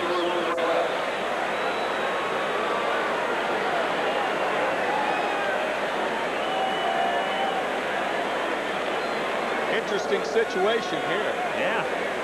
Now Brett is at the plate, so it's lefty against lefty. You've got the cleanup hitter White on deck.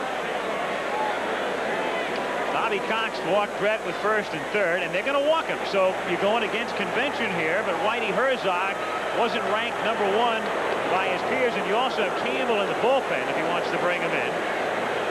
Herzog wasn't ranked #1 by being conventional.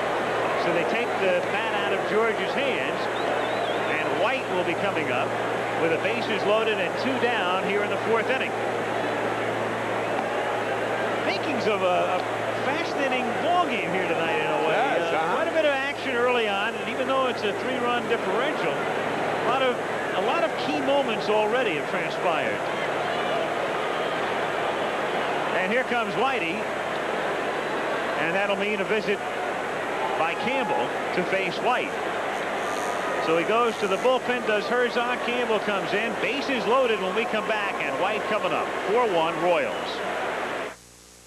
For tension, headache, pain, turn to Nuprin and get power over your pain. 7:30 roll call and already my head's splitting. Glad I got Nuprin. It's different. It's a non-prescription strength of the same medicine in Motrin tablets. Nuprin's medicine has more power over headache pain than regular strengths of aspirin or Tylenol. Nuprin stopped my headache fast and didn't upset my stomach. But Sarge, Nuprin from Bristol Myers. It's medicine with power over pain. Today, American tax laws are under review. Can we continue to allow this kind of tax structure? Investors call Merrill Lynch. I got taxes on my investments. Our Washington people are finding out where the various factions stand. What stake do you have in this? 4 million investors at Merrill Lynch. What happens here is important. I'm just watching things and keeping our clients informed. The reports from Washington tell us that this could be the biggest change in history. More resources, better solutions. Hey, call me if there's something new. Merrill Lynch people, a breed apart. Today, Chevrolet is making it fun with an international auto show. Take a look, get the feel. See the world from behind the wheel. Come and be a part of it all. Today, Chevrolet introduces your next small car.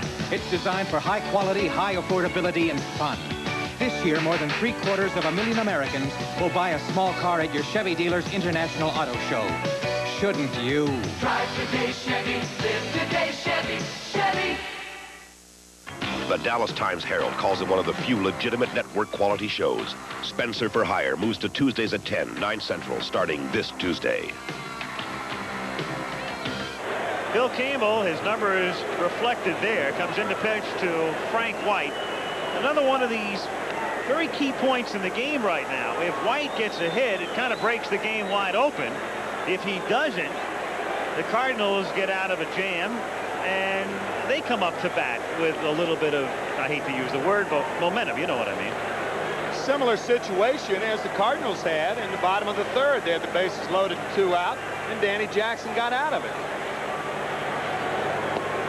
Ball 1 to White. Bases loaded. Biancalana, who started the inning with a walk at 3rd. Lonnie Smith is at 2nd, and they walked Brett. George at 1st. With 2 down, 4-1 Kansas City, 4th inning.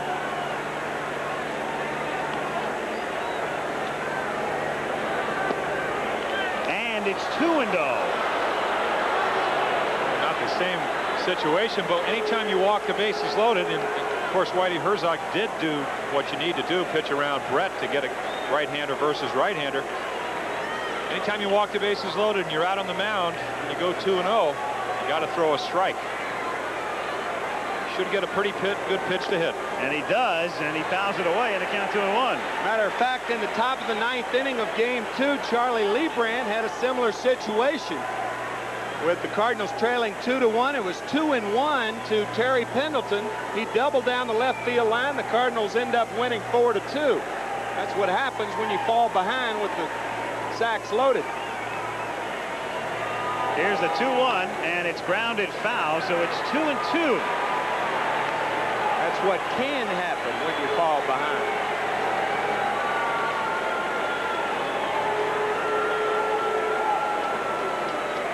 I didn't catch that. Was that Avron Fogelman who caught like that did. ground ball? I think it was. The foul ball? One of the Royals co-owners? Well, that's not a good There omen. he is, sure. I just glanced away from the monitor for a moment. There he is. Good omen for Avron. Yeah. Here's the 2-2 to White. Change curve, swung on and missed. And so the Royals leave the bases loaded, and it's still 4-1 at the end of 3 1/2. These are the signs of Mr. Goodwrench. Signs of special skill and straightforward quality. Signs of sophisticated technology. Signs you can trust. Signs of quality parts and service. Look for the signs of Mr. Goodwrench wherever you see these signs. And this signature. No one knows your GM car better than Mr. Goodwrench. No one. The beef goes on. McDonald's beef goes on. Your big beef, pure beef, hot and lean. Oh, the beef goes on. You're 100% pure beef machine. Oh yeah, the beef goes on. From Big Mac to quarter pounder, lean and hot.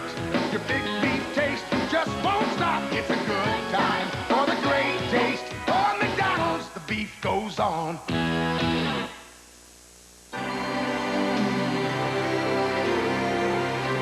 When we built the first Space Hyatt, we kept all the familiar touches Hyatt is known for on Earth, including the one touch no one else can ever match, the warmth and graciousness of our Hyatt people.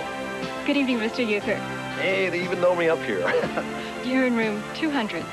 200, my lifetime batting average. All right. It's what makes Hyatt the greatest space on Earth. Wish you were here. Hold on tight, let it flow. It feels so right. Here we go. Honda ATV gets ya where you wanna be. Honda ATV gets you where the fun is. Honda makes a complete line of ATVs for doing all kinds of things, especially having all kinds of fun. Honda ATV gets you where the fun is. If you watch the pitch on which Smith struck out, let's get a mid-game comment from the man Dick Young calls Reggie Jax, J-A-X. You told me you were going to get that in. Yes. You know, the one thing that I felt when I came to the ballpark today, around town today, I went into either restaurant and the people were getting ready to celebrate for their victory tonight. Somehow I got to the ballpark today and that feeling changed. It seems as though people were talking about, for some reason, going back to Kansas City. And I've been around quite a few World Series and just had the feeling here that people just did not believe in the Cardinals as much as it seemed that they did around town. Also, I'd like to tell you guys that I hit for Mr. Horton because I believe in offense. So that's not a surprise to anybody. And let's remember right now that Kansas City has scored 4 runs. We have still not heard from Mr. George Brett. And I know they're dying to wait to see him do something, but Mr. Balboni has not answered the call yet either. No, he hasn't. And it's Cedeno who leads things off as we go to the bottom of the 4th inning, and the pitcher's outside, and the count is 1 ball and 1 strike with Cedeno, Pendleton, and Nieto. 4-1 Kansas City. Royals have already left 6 aboard tonight, and the Cardinals have stranded 4 in 3 innings, and each team has left the bases loaded.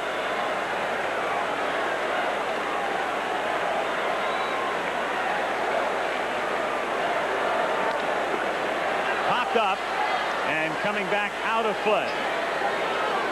1-2 in the Cardinal bullpen. There is Todd Worrell. It's an interchangeable Cardinal bullpen, as you know by now. Here's a fellow who might come in under other circumstances to get that last out or last couple of outs in the 9th inning, but Herzog has him up in the middle tonight. Pitcher due up 4th in the inning.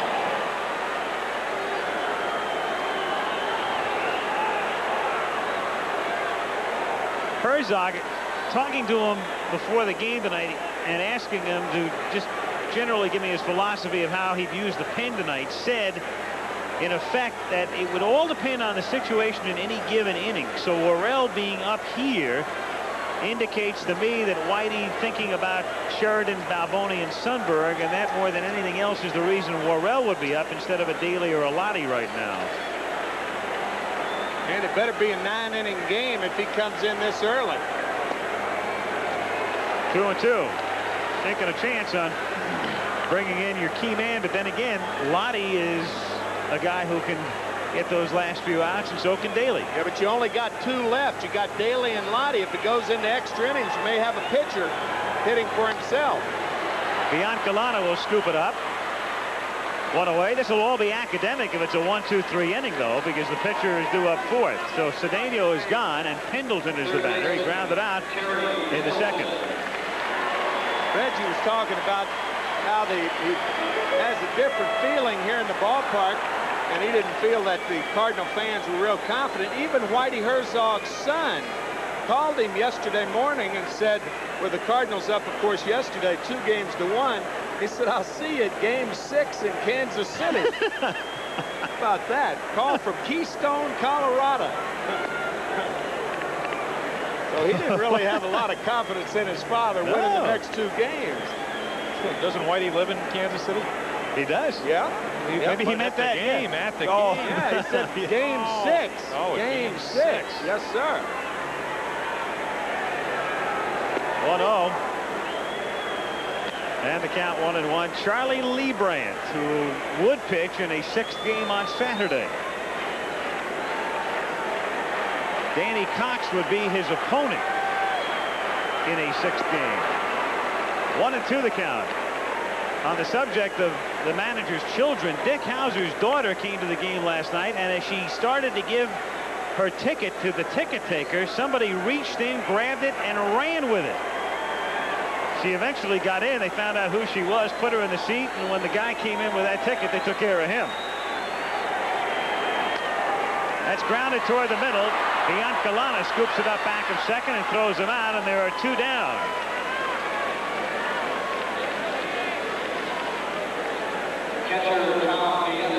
Well, not only getting on base, but we talked about the reason he's in the infield for the Royals. Not a particularly difficult play, but marking of a good shortstop is the one that can make a short play and not mess it up. Hadn't done that all series.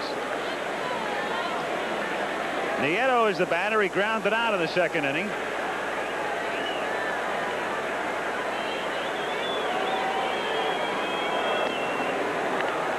One and 0 the count. Herzog, for the moment anyway, has Campbell kneeling in the on-deck circle. Tim, you played in Florida, Cage. How many infielders did you see would make that great play but couldn't make the routine one?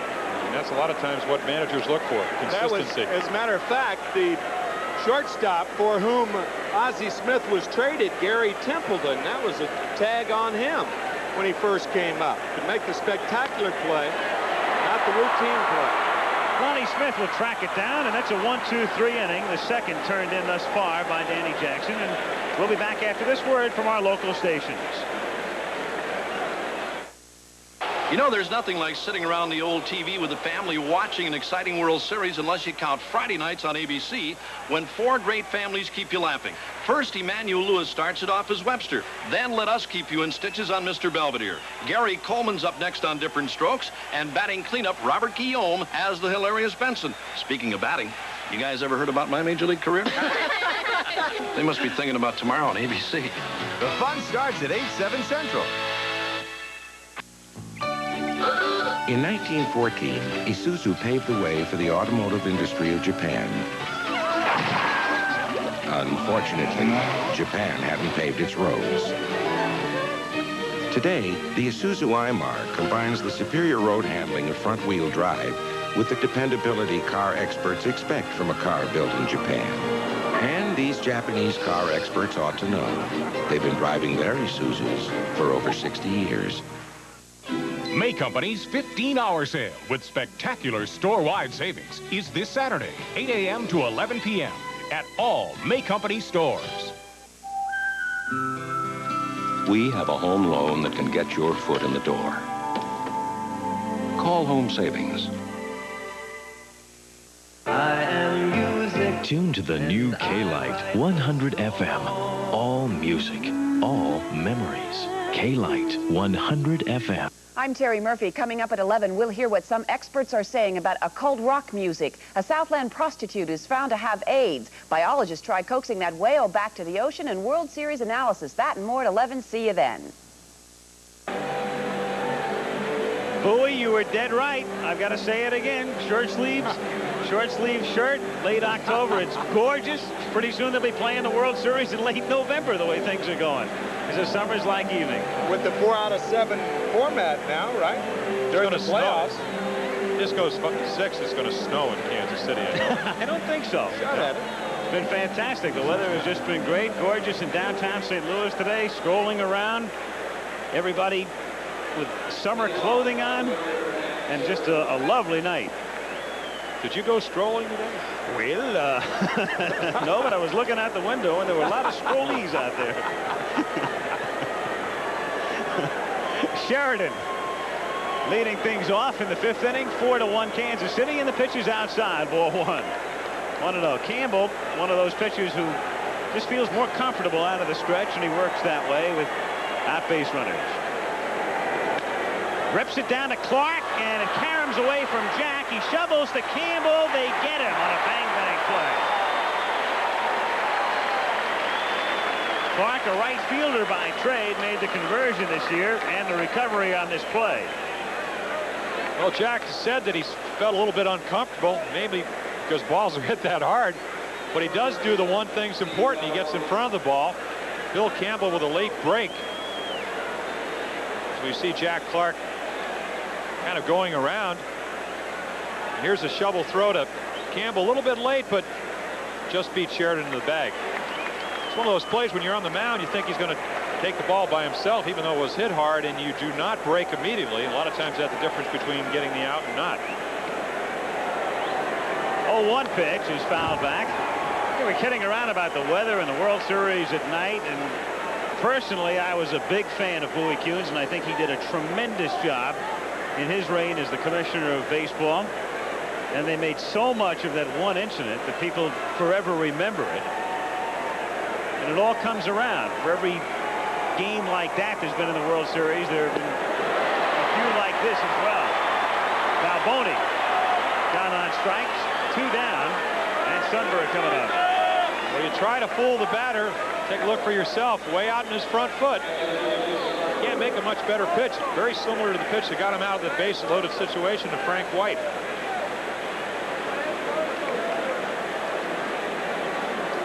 Two out, and the base is empty, and Sundberg is the batter. Doubled and grounded out. 1-0.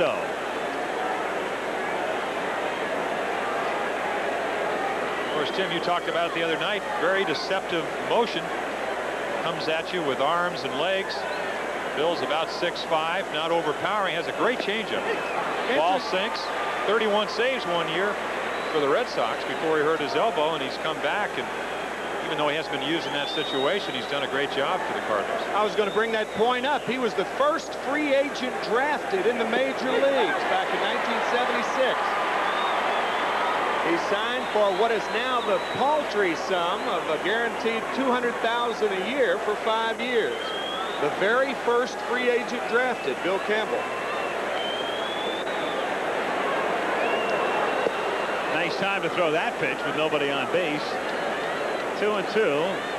There is John Tudor, and just thinking ahead,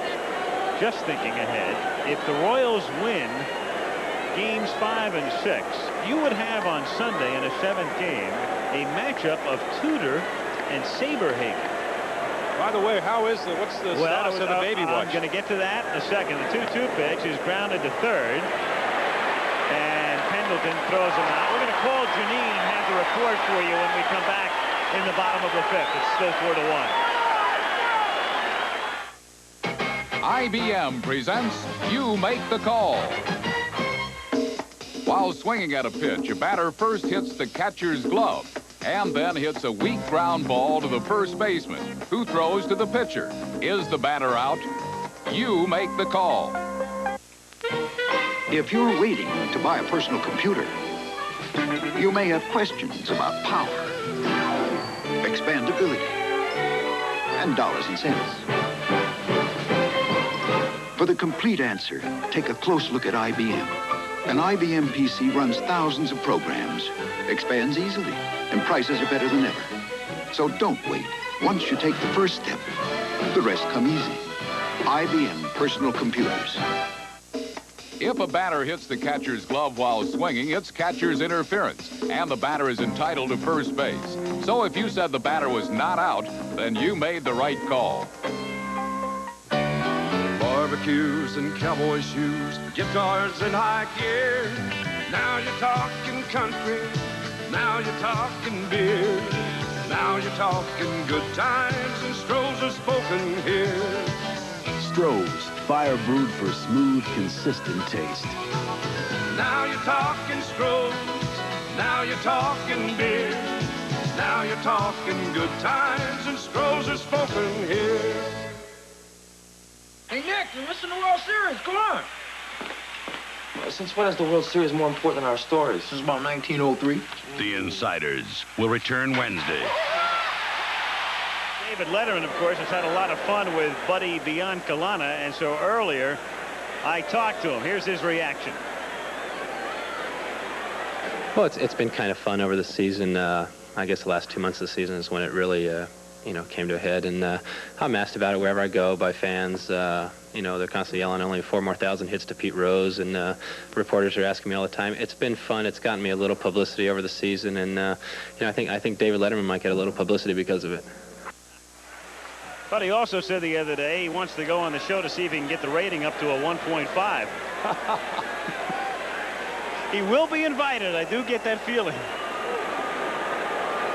Ivan De Jesus makes his first appearance in postseason play and takes outside ball 1. 1-0 the count.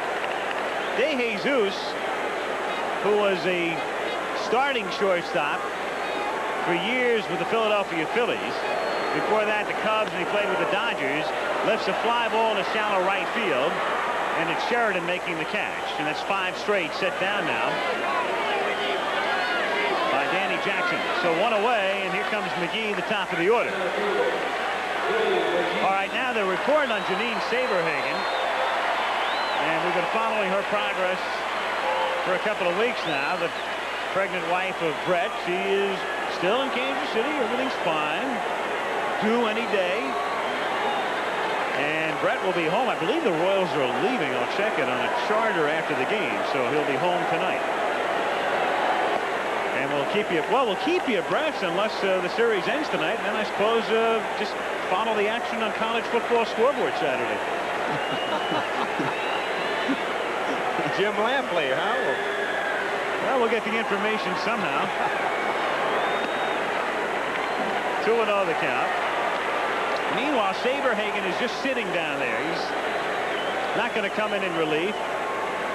He's in the bullpen, watching the game. Somehow wearing gloves to keep those hands warm on a warm night. 2-1. Those are batting gloves. I get it. You're right. He's getting used to it, right? Exactly. He did look good the other night. I mean, I got to defend the pitchers, but he's definitely had the best stroke. We never got to see Bob Forsch hit. He was an outstanding hitter. And that's by Brett. Base hit. McGee has his second hit. And you can bet Jackson learned his lesson the last time about paying attention to McGee, especially now down by 3. Well, impressive. Very similar to the pitch that McGee hit for a home run. Down in slider. You got to be quick with your hands. Again, hit 353 on the year, just about equally from both sides. Good indication why. Really turned on that ball. Ozzie Smith takes outside ball 1. 1-0 the count. A lot of people, even in baseball, think that hitters are jammed by balls being down and in. You jam guys on the hands. Well, the hands are right about the waist. That's the best place to jam guys. If you're going to keep it in on them, you do not keep it down and in. Keep it right on the hands. Oh, especially on good hitters. Yeah.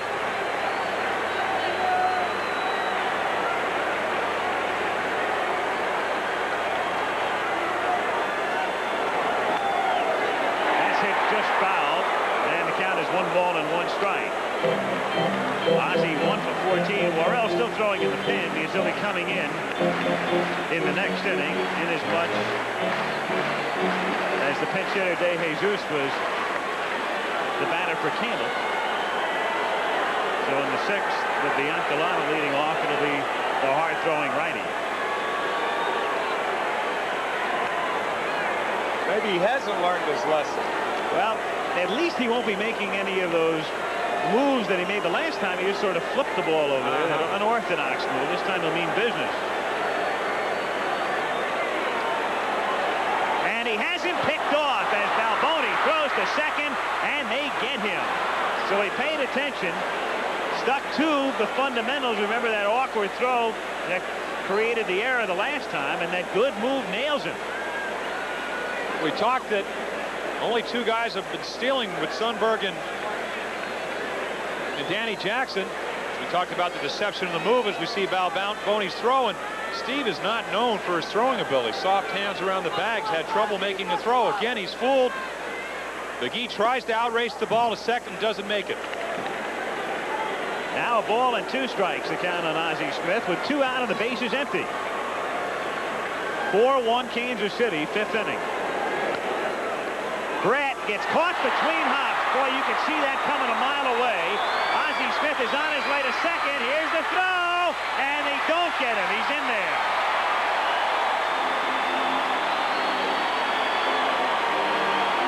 Brett committed too late. You can see it the minute the ball left the bat. There's a difference between a short hop and an in-between hop. This is an in-between hop. Now watch Brett come up. All infielders are taught to keep the glove below the hop. And George, as you can see, was about even with the hop. And that's why Lonnie Smith, or Ozzie Smith, is in the second base. Second error of the game. But that's an understandable error. Didn't really know which way to go on that, to come in and play it on the short hop or back up. If he backs up, no way to get Ozzie Smith. And how big is the pickoff now? So 2 out, and Herr is the batter, doubled and popped out. Ball 1, 1-0 the count. 4 runs, 6 hits, and 2 errors for the Royals. A run, 4 hits, no errors for the Cardinals, with Ozzie Smith at second base, and 2 out in the bottom of the 5th inning. I always hear people talking about how a ball picks up speed on AstroTurf. I don't think it really does that, but what it does is that second hop has that top spin on it. Hard to gauge sometimes. 1-1 the count. By staying under the hop, what infield instructors mean by that, when you stay under the hop, you're always below the ball coming at you. What that does, it brings the hands down and out because it brings the rear end down. And if your rear end isn't down, as you saw George had his up on that ball, well then a lot of times a play like that will happen. It'll carry him off the wrist and you'll have an error.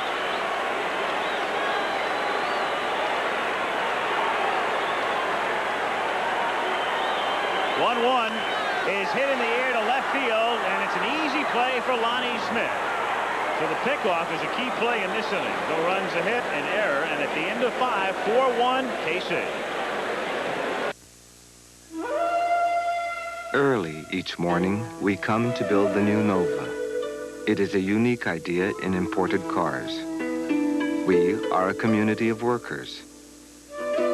Each team takes great pride in its work. The result is Nova, a new car imported from America. Nova, built in America by General Motors and Toyota for Chevrolet dealers. You don't want your cooking tasting like this, do you? A little dull. That's why you need Accent. This little package can wake up the flavor in your favorite cooking. Look, chicken, hamburgers, spaghetti sauce, vegetables, and salads. Accent enhances the natural flavor of your favorite food. You may not see the difference, but you taste the difference. Accent. It wakes up the flavor in your favorite food. The essence of bobsledding. The new sled feels like gliding on silk. The essence of shaving. This is new Atra Plus, an incredible advance in Gillette shaving smoothness. The Plus is the unique lubricating strip that glides the razor effortlessly. You never felt anything smoother. New Atra Plus by Gillette, the essence of shaving. The Turnos got them rolling as second-ranked and unbeaten Penn State tackles West Virginia, where number 3 Nebraska meets Colorado. CFA coverage begins with college football today, Saturday. This ABC Sports exclusive presentation of the 1985 World Series is being brought to you by the people at Merrill Lynch, whose resources and solutions make them a breed apart. A reminder coming up Sunday morning, and note the times at the bottom of your screen: 10:30 Eastern, 9:30 in the morning, 7:30 in the morning Pacific. The New York City Marathon. 6-time winner Greta Weiss will be there, and also Orlando Pizzolato, the surprise winner from last year, among those you'll see Sunday morning. Todd Worrell, his postseason marks there, came up from Louisville in August. He'd been a starting pitcher there for about half the year, put him in the bullpen, brought him up, and he's done some job as Biancalana swings and misses. Biancalana, Danny Jackson, and Lonnie Smith. 6th inning, game 5, 4-1 KC. That's looped down the line and just foul. So Biancalana, who, as we said before, has now been on base more than half the time he's come up, nearly gets out again. He may host the Letterman show pretty soon, says Chuck Howard. He told me the great thing about playing the World Series in prime time is that he's had more prime time exposure than David Letterman. I mean, you got to stay up in the middle of the night to watch Letterman. 0-2 pitch. 1-2. I have a feeling we are in major trouble on Letterman's show very soon. I've already been on the show, and I was in major trouble. Buddy Biancalana's mom is in major trouble, too. And down he goes. And I'll tell you why. She said she would have been more offended by Letterman's remarks that had been a better quality show. So Buddy's mom, to his defense. I think the script writers are hard at work at 30 Rock. Danny Jackson fouls it away, and the count is 0-1. I mean, seriously, I mean, if you're David Letterman, what power he must feel that he has. He's able to cure insomnia all the way across the country. Knock it off. 0-1 to Jackson. It's up high, and it's 1-1. Well, the first player that he picked on, of course, weighed about 120 pounds more than Buddy Biancalana. That's Terry Forster. The old tub of goo. 1-2. Well, this guy is a real hoss. A 95-mile-per-hour fastball. Came in the first ball game, got the save, 2 1/3 innings. 2-2 the count.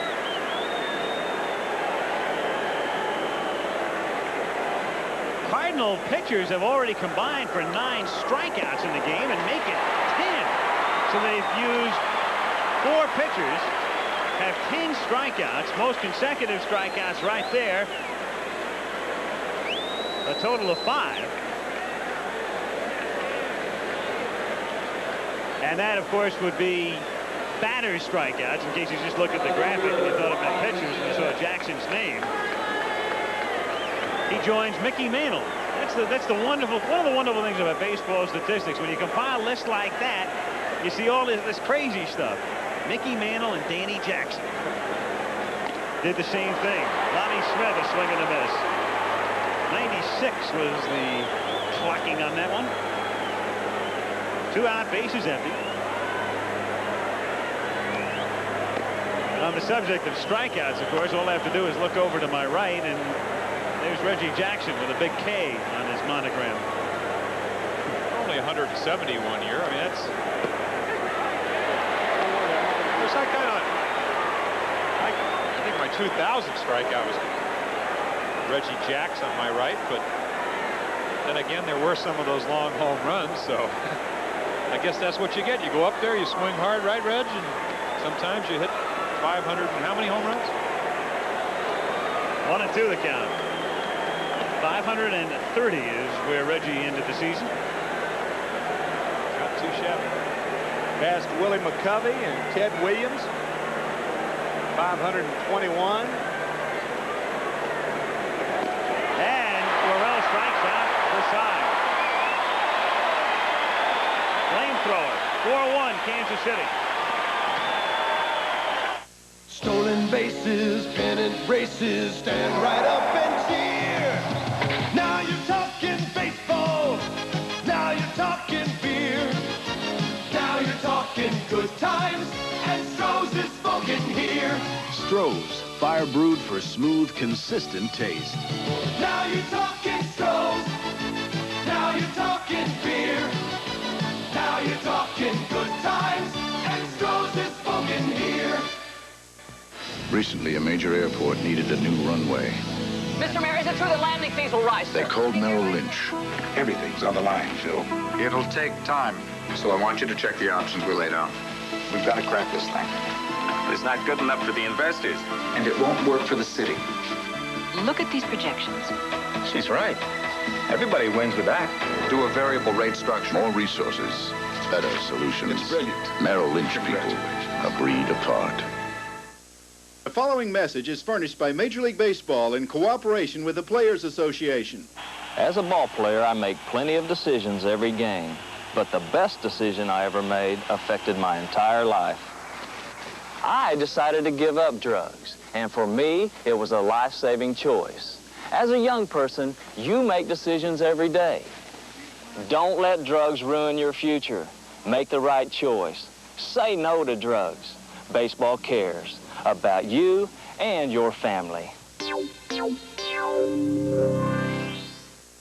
were enemies on the run. Don't give me orders, boy. Next time I hear you call, boy, there better be one around. Spencer's Robert Urich, Carl Weathers, the Defiant One, Sunday. I'm going to give you the definition of a power pitcher. There's one. There's Jackson. Look at the ball go up. High fastball. There's Smith.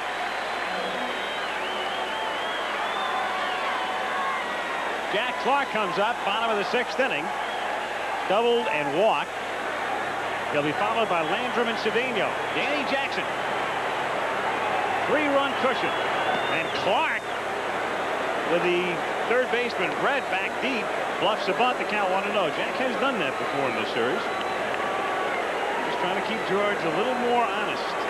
Well, what it does, when you fake a bunt on the first pitch, it does bring the third baseman in. It makes it a little bit easier to hit the ball by him. 1-1 the count. Then you get him in close and you toy with hitting a rocket past him.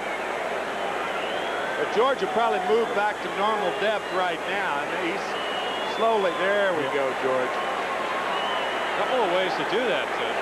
Greg Nettles was one of the best third basemen that I ever saw play. Of course, played with Brooks Robbins for years. I think 18 straight Golden Gloves. Greg would kind of creep in, play deep, and be moving in. Some I can't see playing in and going back. It's all right to do it before the ball goes through the hitting area. Certainly don't want to be on your heels if you're playing third base. Of course, every time you look to your right, you got a pretty good third baseman over there for the majority of your career.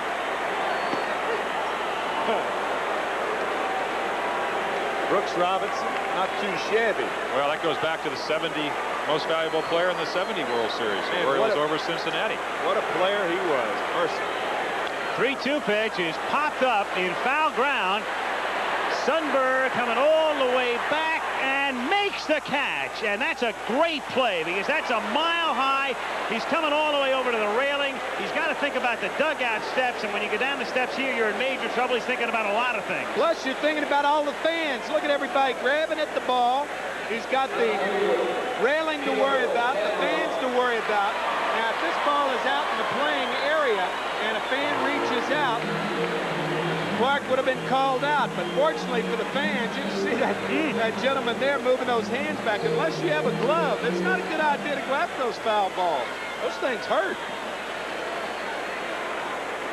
Tito Landrum fouls it away. That was also kind of an interesting foul out, too, because you don't often see a right-handed batter foul the ball back off his left shoulder like that. Almost every pitch will go the other way, and left-handers in the opposite direction. A catcher is taught a ball on the inside part of the plate, if it's fouled back, turn to your left. If it's on the outside part of the plate and it's fouled back, turn to your right. And more often than not, you'll be right. That ball is an inside fastball. Clark fouled it back, and Sundberg picked the ball up immediately by turning to his left. Also says something about Jack Clark's bat speed. Yes, it does. Yeah, it does. The left-handed batter who used to foul a lot of balls off his right shoulder was Joe Morgan. He just had that level swing and the type of swing and the bat speed that created that. But it's a little thing to notice when you go to a ball game how infrequently that happens. Fouled away in the count 1-2. What Danny Jackson's been able to do with most of the Cardinal hitters, we talked about his ability to pitch inside, is that especially with Tito Landrum, 6 hits, all have been away. He's been getting ahead so he can make Tito expand the strike zone inside. Let's see if they go back inside. Grounded down to White at second base, and he throws him out. So there are 2 down. Cedeno is coming up. Quickly, the scoring summary in the first inning. The Royals got on the board. White drove in Smith. On a ground out, right fielder back-to-back doubles in the bottom of the first for the Cardinal run. Then Sundberg's double. He was safe at home on a close play on Biancalana's single, and then Wilson's triple did in Forsch. And all zeros since, so it's 4-1 with 2 out and the bases empty, and Cedeno the batter. Popped out, grounded out, 0 for 2 tonight, 1 for 11 in the World Series.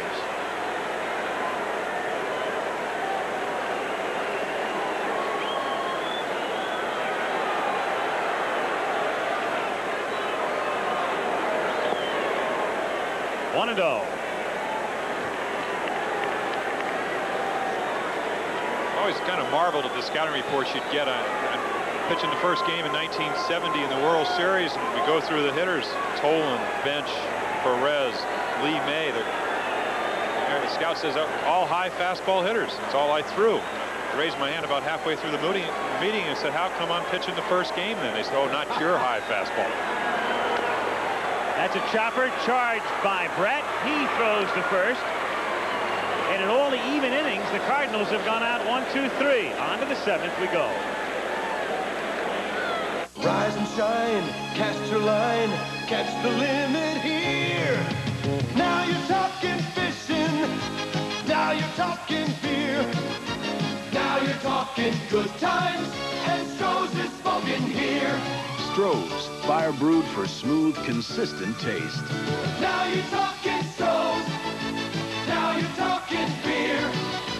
Now you're talking good times, and Stroh's is spoken here. Just when it seemed we couldn't go any higher or make our batteries last any longer, we at Duracell topped ourselves. Introducing the new highly improved copper top battery. So improved it'll last up to 30% longer than any battery we've ever made. Once again, Duracell reaches a new height. Duracell, when it comes to making them last longer, we never stop. This is today's Chevrolet S10 Blazer. For the fun, for the chores, for the town, on the great outdoors. Now get low 8.8% financing on new 85 S10 Blazers, pickups, and maxi-cabs. Chevy S10 Blazer can do it all with versatility, style, and a touch of fun. No wonder it's America's favorite sport utility vehicle, Chevy S10 Blazer. Drive today, Chevy. Live today, Chevy. Live it. Chevy. MasterCard, find me a bargain.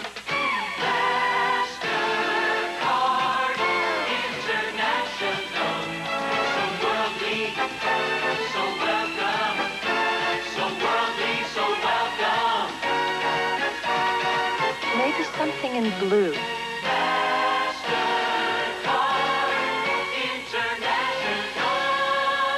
MasterCard, you're so chic.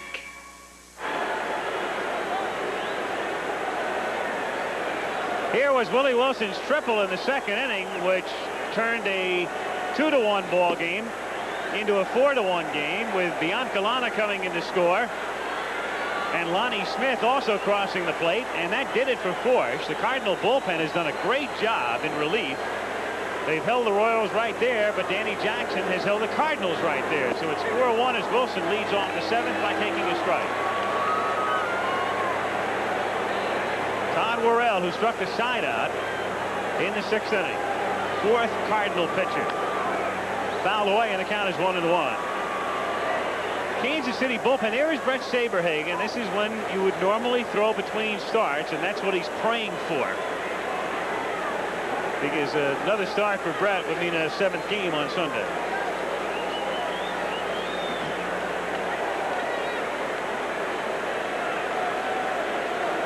The next pitch is fouled away. Wilson, Brett, and White. 7th inning. 4-1 Kansas City. I was talking to Todd Worrell, and he said his biggest problem as a starter, which is what he was in the minor leagues, I think he was 3-10, was that the second time around he had problems. You really have to give the coaching staff, not only in the minor leagues, but here in St. Louis, a lot of credit for understanding that here's a guy 95, 96 miles per hour. He might make an outstanding short man. And Wilson strikes out. Second time he's gone down, so Worrell has faced 4 and struck out 4. When you're a short man, you can come in and just throw your overpowering stuff. When you're a starter, second, third times around, you have to have another pitch to go with it. He does have a slider, but as we look at the most consecutive strikeouts, I sat on the bench and watched Mo Grabowski. I wasn't there with Hod Eller, though. Jimmy was. You probably caught him, didn't you, Tim? Indeed, indeed. Of course, the second catcher on that team, along with you, was Euchre. Bob Euchre. Old roommate. Room with him here in St. Louis. Well, if he caught him in 19, what? 19, he had to be old. Well, we heard from the Euchre today. He was looking for tickets. Well, of course, it's nice, though, when you don't have tickets, you can be up in that hotel up there. Right. Under the left field roof watching the game. It's not that far from where he normally sits. That's right.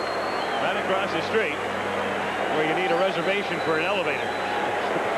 1-1 the count on Brett. And it's fouled away in the count 1-2.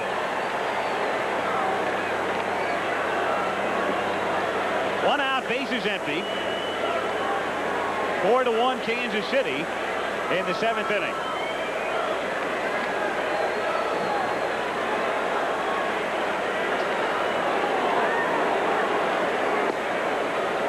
To the count. 12 strikeouts tonight by the Cardinals staff. Jimmy, if you're George Brett right now, try to tune up the bat. Turn up that dial a little bit. Everything Worrell throws is hard. A hard slider and a hard fastball. The good news for the Royals is that this will be Worrell's last inning.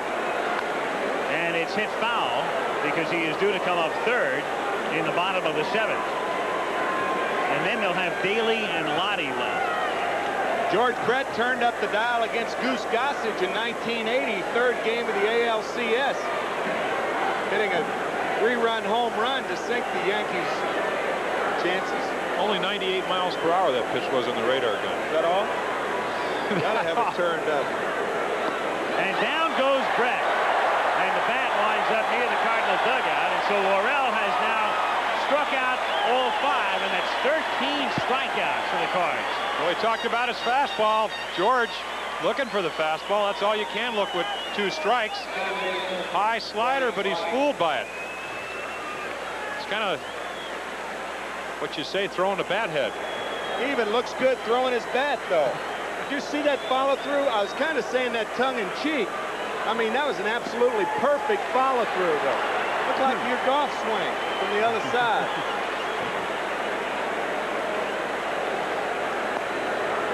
Oh, 0-1 on White. 0-2. So here's Worrell a strike away from putting his name in the World Series record book.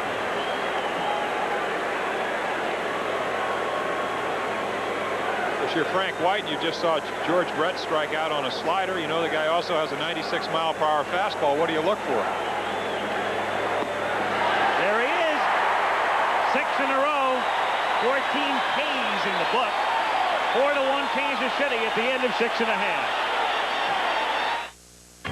Spencer for Hire, the series that the Newark Star-Ledger calls the best new drama series of the season. Robert Urich, the man the New York Times calls the perfect television star. Spencer for Hire, moving to Tuesdays at 10, 9 Central, starting this Tuesday.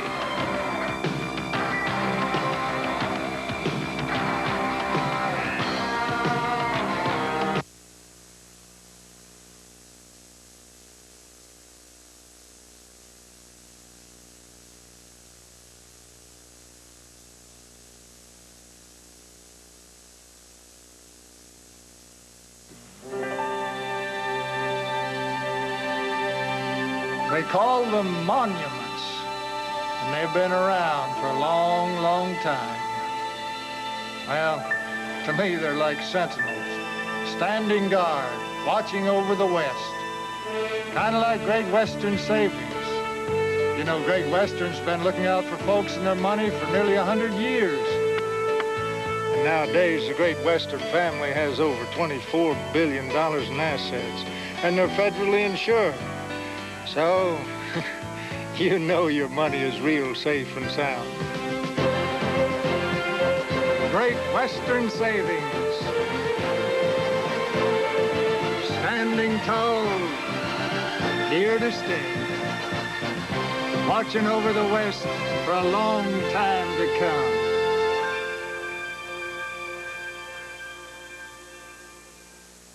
Sometimes I miss my girl so bad. I jump inside my Nissan King Cab. Across the hills, I take the shortcut into town. My King Cab's tough as any truck around. Hey, Bob, how about a lift? No room.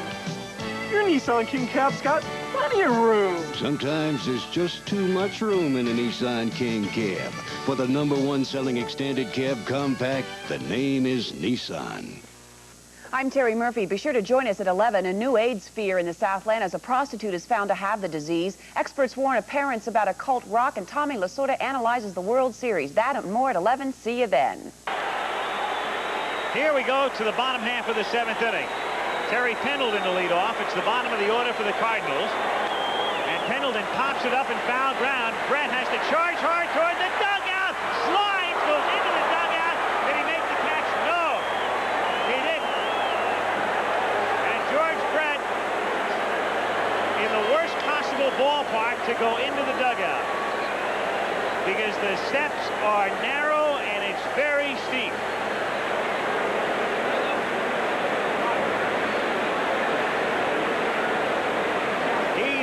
To be all right. Well, I think you've seen all you need to see about George Brett. Forget the statistics and the numbers and all of that stuff, and remember that play.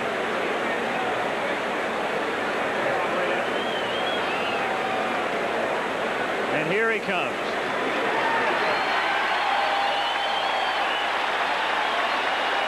Everybody knows George Brett's tough as a fast food steak, but not too many guys are tough to take this kind of pop when you go in the dugout. Only play you can make this play, or the only way, is to slide and try to catch it.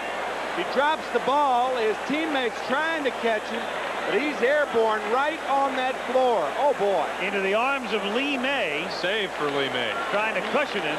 Man. They replay it for the crowd. They give him another hand. Boy. Our hats are off to you, pal. Yes, sir. One of his biggest problems, they always said he was injury prone. This is why.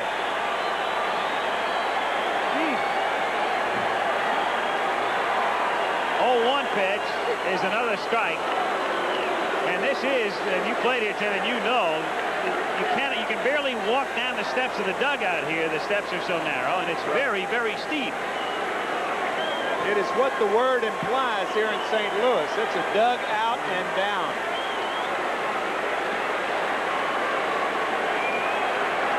Oh, to Pendleton. Got him swinging. Tagged by Sundberg. One away. Todd Worrell, they figured out a way to get him out of the game, even though he's in this record book right now. And they'll have to pinch hit for him. Meanwhile, Danny Jackson very quietly keeps mowing him down. He has now retired 5 in a row.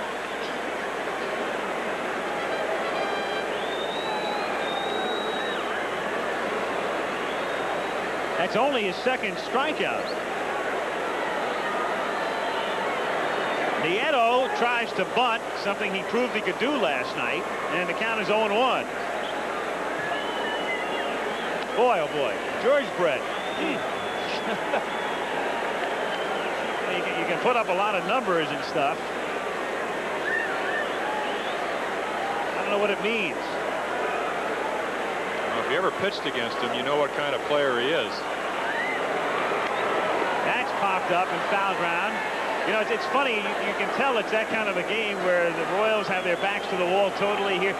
On a couple of plays tonight, the way Sundberg came to the plate, the way Sundberg went back to the screen, on that foul ball. It was that little extra, this is the World Series sort of momentum in that play right there, of course, by Brett. The most interesting thing I think I've ever heard George really say is that he said Charlie Lau taught him how to hit, Chuck Hiller taught him how to field, and Whitey Herzog taught him about the game of baseball. And Danny Jackson just taught Tom Nieto a lesson for strike 3. 2 down, and Brian Harper now comes up to pinch hit. But Jackson has been coming in on a lot of the right-handed hitters all night. You see Sundberg setting up way outside because you can afford to miss with the ball or two. But that ball right on the corner. What a job by Jackson, not only in postseason play, but his last week of the season. He had a big victory over the California Angels to put the Royals in this thing. There's Lottie in the pen as Worrell comes out. That'll be a pretty good-looking line in the newspaper tomorrow, won't it? 2 innings pitched, no hits, no runs, no earned runs, no walks, 6 strikeouts. Harper chops it foul, and the count is 0-1. Well, what Jackson has done, if nothing else, is he's taken Hauser down to the point where he can bring in Quisenberry or bring in Farr. He's down to the short men. He's gone through the long and the middleman. He's right down to the end. Count 0-2.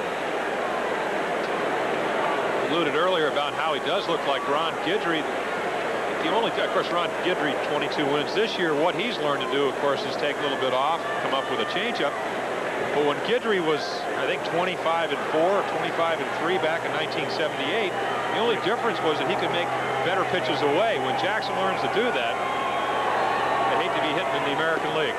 Well, Danny Jackson says, take that, Worrell. I'll strike out the side as well. And he does. We go to the 8th. The Florida Everglades and Old Milwaukee both mean something great to these guys. The Everglades means airboating, as close as you can get to flying without leaving the ground. And Old Milwaukee means a great beer. Cold, crisp Old Milwaukee beer and smooth, golden Old Milwaukee Light. There's nothing like the flavor of a special place in Old Milwaukee beer. Old Milwaukee and Old Milwaukee Light. Hey, guys, it doesn't get any better than this. The essence of climbing. John Bacher. You gotta know the rock, every inch of it. But what gets you over is a feeling that says you're going all the way. The essence of shaving. This is the Gillette Good News disposable razor. Light, easy to handle, twin blades. But what Good News is really all about is a feeling. A feeling you only get from Gillette. Good News and Good News Pivot from Gillette. The essence of shaving. We can help put people together. Hey, I got an idea. AT&T can help your business grow. For us at American Express, building one worldwide nerve center was a dream come true. Finding the communications and information systems that could grow with us might have been a nightmare. We chose AT&T. You don't trust your dream to just anyone. Whether it's telephones, information systems, long-distance services, or computers. The right choice, AT&T. Under the glow of a new day, they will run over 19,000 strong. Live from start to finish, the New York City Marathon, Sunday on ABC Sports. The only way you can do justice to that play with Brett is to show it to you at regular speed. So we're going to show it to you normal speed right now to see how he goes in as he's attended to in the dugout. And one may ask, why didn't he go over there and stand and catch it? Well, the ball wasn't hit high enough for him to do anything other than this.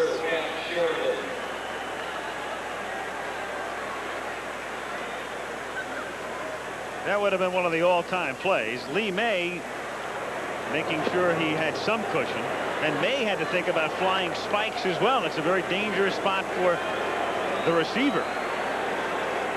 Sheridan at the plate in the 8th inning with Lottie on the mound. 2-0 the count. By the way, most strikeouts in a World Series game accomplished by one man, Bob Gibson. Opening game of the 1968 series against the Detroit Tigers, and that, interestingly, is a series where the Cardinals were up 3-1, and the Tigers came back to beat the Cardinals that year. 4-3. Mickey Lolich, the most valuable player, winner of 3 games. 17 strikeouts for, what is that, a Well, it's a beach ball that escaped from Dodger Stadium. Saturday night, if necessary, Cox and Liebrandt would be the matchup. Al, I guess objectively speaking, the Royals will be, in a sense, in a better position than they were against Toronto. For Game 6 and 7, they had to go to Toronto to win the American League Championship Series, and at least they'll be going home to Kansas City for Game 6 and 7 if they win this one. Sheridan hits it to left center field, and that's looped in for a base hit. So Sheridan is on with a single. That's only his second hit in 14 at-bats. And as we go back to take a look at Brett, you can see them working on him. He appears to be okay. First baseman, Steve Belmont. Okay, George. Now, Zeke, the equipment man, next to him, Mickey Cobb, the trainer. George doesn't appear to be none the worse for wear.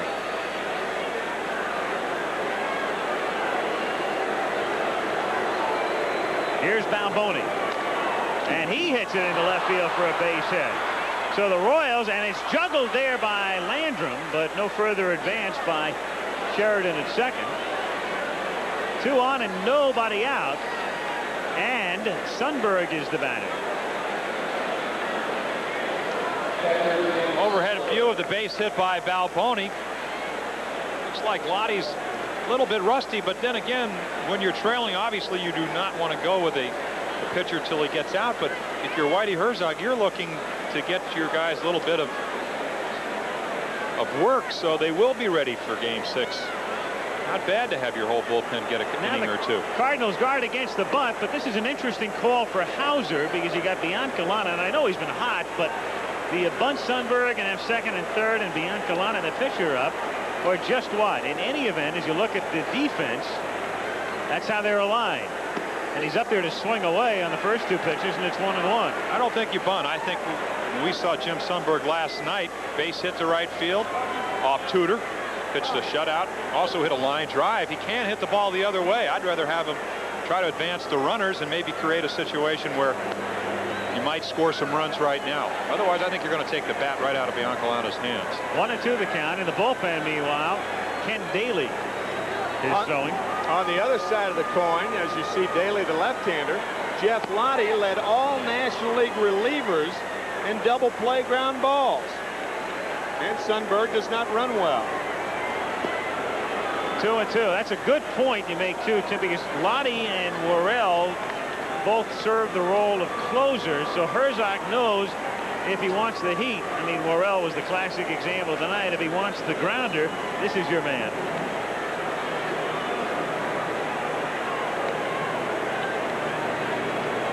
To Sundberg is low, ball 3. Now we'll see if they start the runners to stay out of a potential double play. The rest, obviously, you run with Sheridan at second and Balboni at first. There's a double play. Well, I know if I'm catching, I know what base I'm throwing to. Second base, good point. Get the trail runner Balboni as opposed to the speedy Sheridan, regardless of what kind of jump they have. I think he's going. Tim? I do too. James? Affirmative. They stay, and the pitch is grounded down to third. Short hop by Pendleton, makes the tag and throws to second, and they get that kind of a double play.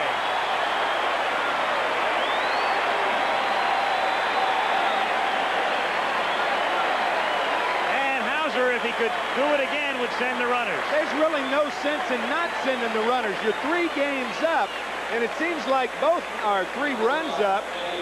You know, you do avoid the double play if you do send the runners, but that's really not the point. You can afford to take more chances when you're 3 runs up. Dick playing much more conservative than the situation dictates. When you're 3 runs up, you take more chances. Biancalana takes the line. That was not good base running by Sheridan. You have to be totally aware of what's happening, and he just made it too easy to be tagged out. I mean, you have to do more than a cursory escape act on that play. 2-0 the count. Here it is. I mean, you got to be thinking about what's going on here. You can stop, and if you do stop Pendleton, it would alertly go to second for the force and then get Sheridan, but at least, and your point's well taken, you do have a guy on a rundown as opposed to a tag and a force play. Do anything, but you can't be tagged. Fall down, stop. 2-1 the count. But if you send the runners, our analysis doesn't center around how Sheridan makes an out. But the runners weren't running, but I don't understand why not. Biancalana hits it into center field for a base hit. And now look at that double play.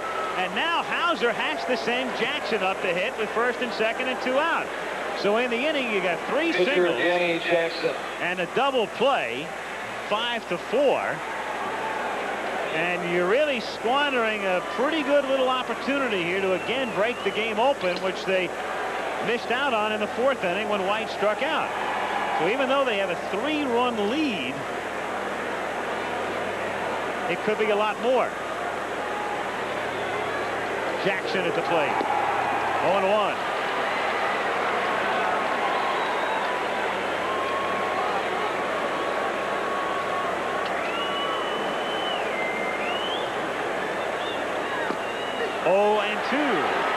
Bottom of the 8th for the Cardinals. McGee, Smith, and Herr will be the batters. Kind of characterizes Kansas City attack, though. Even in the 6-1 victory, they could have scored 9-10 runs very easily. 1-2 the count.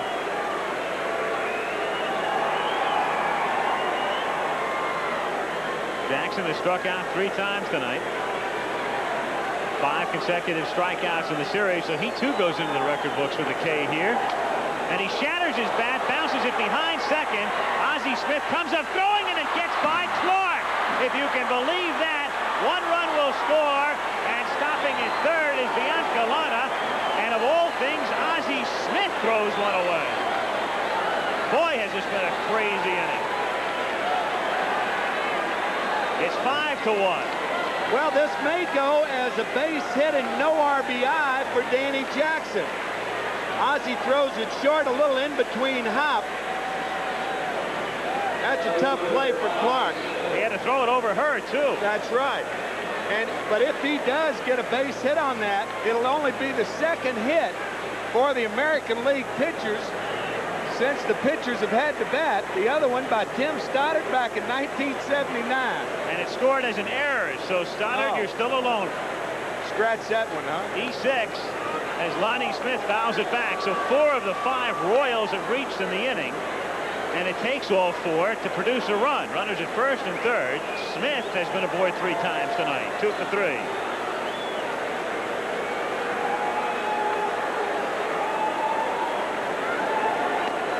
Good fastball. 0-2. I think Ozzie Smith got an error on that play because his standards are so high. You're right. Reputation precedes you. Exactly. And he scores knowing Smith makes that play 95% of the time. Put up the E6. Still 0-2. Another thing is the scorer never had to go running towards right field and make a throw back to first base, which is what Ozzie Smith had to do. It's real tough to get a whole lot on that throw. And again, he was just past the dirt. Not an easy play. Outside, you know, that is a huge run in a way. That's a huge run in this sense. It's a 4-run lead instead of a 3-run lead. It gives Hauser that little extra cushion. In other words, if Jackson with a 4-1 lead puts 2 men on base, boy, you're right to the edge with a tying run. Now you have that 1 extra base runner you can afford. And Lonnie Smith strikes out in the top of the 8th inning. 15 Royals have gone down on K's, but they lead 5-1. Today, Chevrolet is merging a world of ideas for you. It's coming now to the USA. The fun awaits for you today. Come and be a part of it all. Today, Chevrolet is like an international auto show. Japanese and American-built small cars, wagons, hatchbacks, convertibles, 3-, 4-, or 6-cylinder power. Nobody nowhere has more kinds of small cars than your Chevy dealer's international auto show. Drive today, Chevy. Live today, Chevy. Chevy. Mount Hood, Oregon and Old Milwaukee both mean something great to these guys. Mount Hood means the best summer skiing in America. And Old Milwaukee means a great beer. Cold, crisp Old Milwaukee beer and smooth, golden Old Milwaukee Light. There's nothing like the flavor of a special place. And Old Milwaukee beer. Old Milwaukee and Old Milwaukee Light. Man, it doesn't get any better than this. Hershey Bar, one of the old-time greats.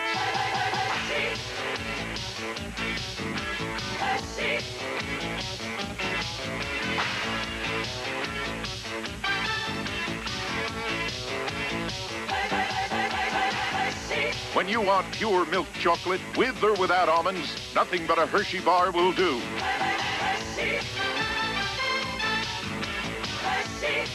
One of the old-time greats. It was a young America on the brink of oblivion. John Jake's epic story of love and war, North and South, starting Sunday, November 3rd.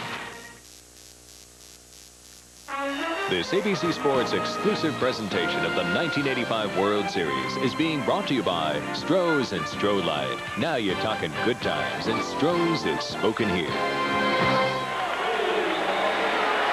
Al Michaels along with Jim Palmer and Tim McCarver at Busch Stadium, St. Louis. The crowd trying to get the Cardinals started. And it's a good man to do it if they're going to come back. Willie McGee, the top of the order, then Smith and Herr. McGee 2 for 3 tonight against Danny Jackson, who has just been brilliant in postseason. 5-1 Kansas City as they try to extend it to a 6th game. Swing and a miss. Let's get a comment from Reggie Jackson. What do you think, Reg? I don't know what it is, Al, but Kansas City seems to sure play quite well when they're an underdog. They're down 3-1, just like they were in the National League playoffs. And again, the same guy happens to be on the pitching mound, Danny Jackson. And again, he's coming up with a pitching gem. He's pitched 7 innings tonight. And again, he's come up by only allowing St. Louis 4 hits. So they're doing the job that's necessary. 15 strikeouts in this ball game by the Royals. And the thing about it is I'm not in the game. One Jackson talking about the other, though. You know, just describing George Brett, he makes me proud to be a Major League Baseball player with the effort that he put on that pop foul ball. You see him slide in the dugout, and it's just really nice to see a guy express what it's all about to play in a World Series, and to see a guy show people that I don't care how much you pay me, I don't care how long the contract is, I'm going to give it all I got all the time. Well said. 1-2 pitch is inside. You know, a lot of things in World Series history go into your visual memory bank. We can see Reggie's swing in New York, the 3 home runs that night, and certain plays always come to mind, and I'm sure in the memory bank of a few million will be Brett's slide into the dugout tonight. 2-2 pitch. Got him swinging. Danny Jackson went a total of 6 innings with 1 strikeout, and all of a sudden, talk about cranking it up, he has struck out the last 4. So again, 2 strikes. Look at the slider. A little bit off the plate. Ties McGee totally up. And what he's been able to do all night, number 1, throw 93 miles per hour, but get the ball in on the Cardinal right-handers. Ozzie Smith is 1 for 15 in the World Series. 5-1 Kansas City. 1 out, bases empty in the bottom of the 8th inning. 1-0 the count. I think Jim Palmer put it right on the head. He reminds me as much as Ron Guidry, as anybody in baseball. Not too many National League pitchers like him. Not too many left-handers pitch right-handed hitters consistently inside. And as Jim said earlier, once he starts to master the outside corner, that's when he goes from a thrower to a pitcher. He's been a pitcher tonight. I will say that, yeah. No He's doubt got about great stuff.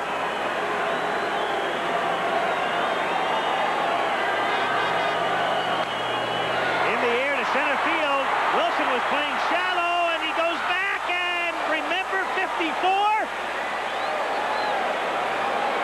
Smith has just played Vic Wertz. Not quite the same style, not quite the same situation, obviously, but what were we all thinking is Willie's going back right here. Maybe it's the artificial surface Willie Mays that we're seeing. Yeah. Deja vu. Mays made the catch in the Polo Grounds off of Vic Wertz, and it's referred to as simply the catch. Yep. And we're not trying to say that that will be remembered along with Mays', right. But when the ball's hit over a center fielder's head in the World Series, I think we all think of one play. I suppose it takes a guy named Willie to make it, doesn't it? 2 out and the base is empty, and Tommy Herb with a count 1-0. How about Ozzie Smith cranking it up again? Just another example why Willie Wilson can play so shallow. Most managers want their outfielders to play deep because they usually come in better than they go back. Willie Wilson, one of the few guys that literally seems to outrun the baseball. 3-0 the count, so 2 out and the base is empty. Danny Jackson has been rolling. He's retired 9 in a row. Down by 4. Tommy Herr will be taking this pitch, and the count is 3-1. 104 pitches, not that many for a guy with 2 out in the 8th inning.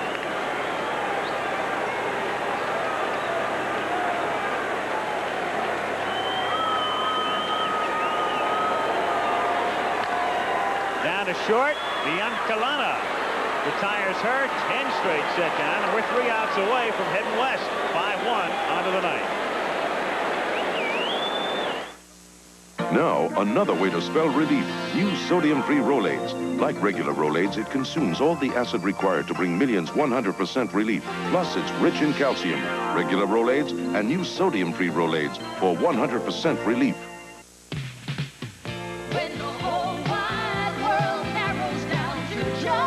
Being together's nicer with Dentine. You see, not even mouthwash can freshen your breath better than when you're enjoying Dentine. Brush your breath with Dentine.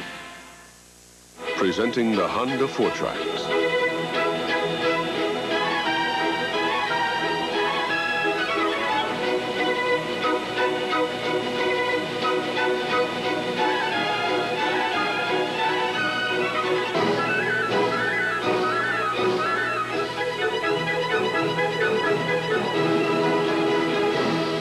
Fortrax, only from Honda.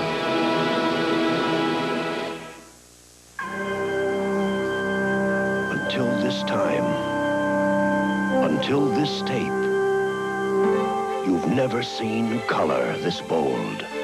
A breakthrough in videotape technology. Color as if you were seeing it for the first time, time after time. Color is why the world watches Scotch. The new Scotch EXG video cassette, guaranteed for your lifetime. Undefeated second-ranked Penn State tangles with West Virginia, or number 3 Nebraska collides with Colorado. CFA coverage begins with college football today, Saturday. That's all we'll have for you. Eastern half of the country, Penn State, second-ranked. West Virginia, the opposition. In the West, third-ranked Nebraska against Colorado. And the Buffs have only lost 1 game this season, so that'll be a good one. 3 o'clock Eastern time, a Saturday. And here is Willie Wilson, who made the scintillating play in the bottom of the 8th inning, starting the 9th. 2 for 4. Wilson's had a good offensive series, and Willie had a little something to prove, even though he didn't make a big deal of it, but he had that horrible series in 1980 with all the strikeouts. And a good one thus far in 85. He had a total of 12 that year. Grounded down to Clark. 1 away.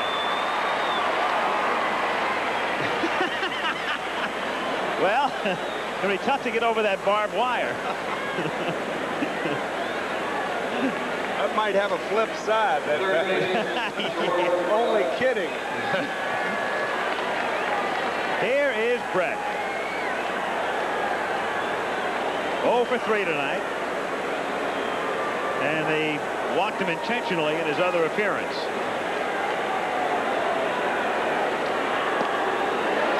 (0-1). In the bottom of the 9th inning, Clark, Landrum, and Cedeno coming up for St. Louis. The 4, 5, and 6 hitters.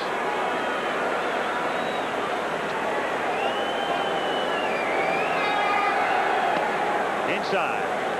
So the pattern continuing for Kansas City. The playoffs: lose 2, win 1, lose game 4, win 3 straight. Ditto the World Series to this point.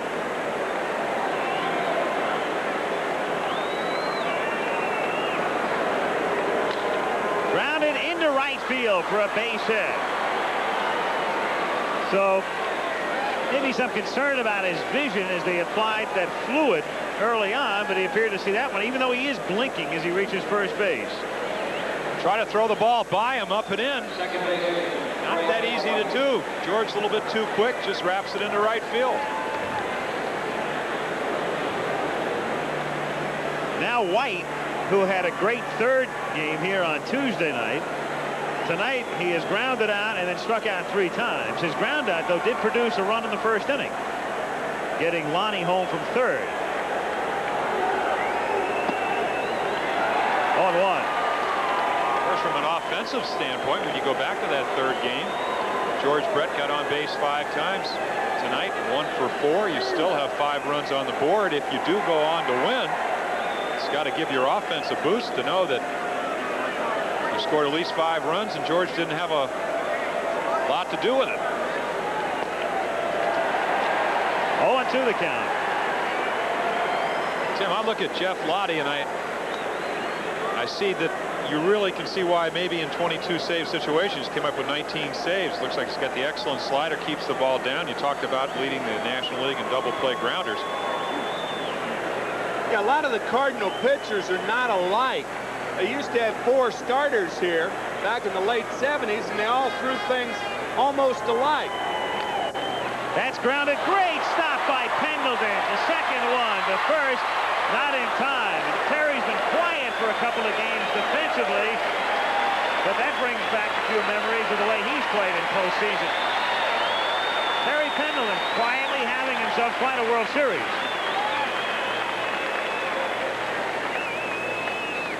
Take a look at the Houdini of the hot corner. That's what they call him here in St. Louis.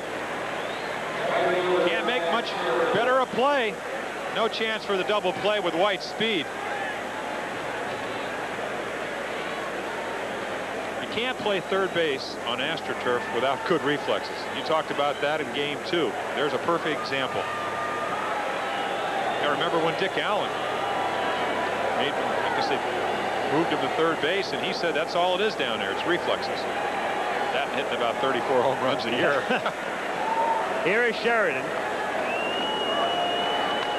And he hits it to left field and deep and over the head of Landrum, and he can't make the play, and it bounces off the fence. A break there for the Royals. Otherwise, it would have been a ground rule double, and White comes in to score. That's a nice little break for Kansas City, because if that ball skips about 2 feet higher, White stops at third. And a group in from Western Missouri, appreciative of that extra run. 6-1, and Whitey Herzog is looking at a trip back home, one way or another. I guess Kansas City's thinking it's about time some of the bounces start going our way. They did in the first 3 games. Watch this. It hits right on the top of the fence. Hits the yellow line, I believe. Right in the middle of the yellow line. And bounces back. Had that ball gone over, of course, Frank White stops at third base. 6-1 Royals. Balboni takes outside. So Kansas City a winner by a score of 6-1. In fact, in game 3. Trying to make it 2 out of 3 at Busch Stadium. And Balboni hits a soft little grounder to third. Pendleton charges, throws, and gets it. But the Royals get some more insurance. Jackson will take them out with a 5-run lead. Crow Wing, Minnesota and Old Milwaukee both mean something great to these guys. Crow Wing means Northern Pike, big and mean. And Old Milwaukee means a great beer. Cold, crisp Old Milwaukee beer. And smooth, golden Old Milwaukee Light. There's nothing like the flavor of a special place. And Old Milwaukee beer. Old Milwaukee and Old Milwaukee Light. You know, it doesn't get any better than this. American Express presents... I gotta catch a plane. Projected. You'll see a list of the managers and the various graph form. I gotta catch a plane. Next time you make plane reservations, use the American Express card and United Airlines Advanced Check-In. Because you'll already have your ticket, boarding pass, and seat assignment, you can go straight on the plane. With United Airlines Advanced Check-In, you'll have a few extra minutes next time you... Gotta catch a plane. The American Express card. Don't leave home without it. The essence of bobsledding. The new sled feels like gliding on silk. The essence of shaving. This is new Atra Plus, an incredible advance in Gillette shaving smoothness. The Plus is the unique lubricating strip that glides the razor effortlessly. You never felt anything smoother. New Atra Plus by Gillette, the essence of shaving. The U.S., the USSR, advancing toward an historic meeting, positioning their pieces. Reagan and Gorbachev in Geneva. Follow the moves to the summit with ABC News.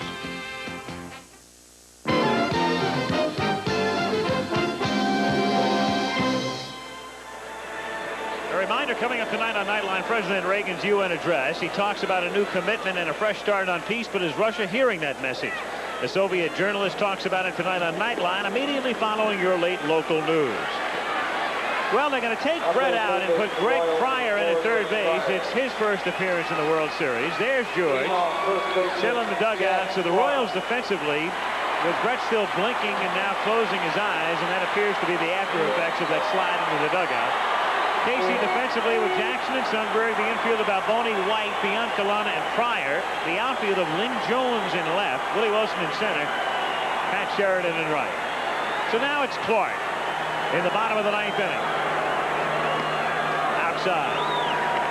Jackson has faced only 6 over the minimum.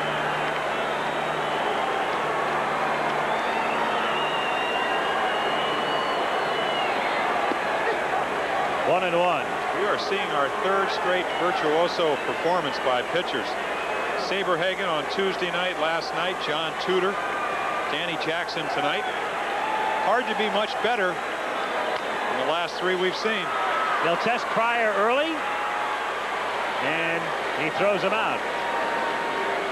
Pryor is a fella playing in the World Series for the first time who last year as a utility man, a lot of the Royals said, was their MVP. Remember, Brett was hurt a lot, and he kept filling in all over the field, and they won the West last year in good measure thanks to Pryor.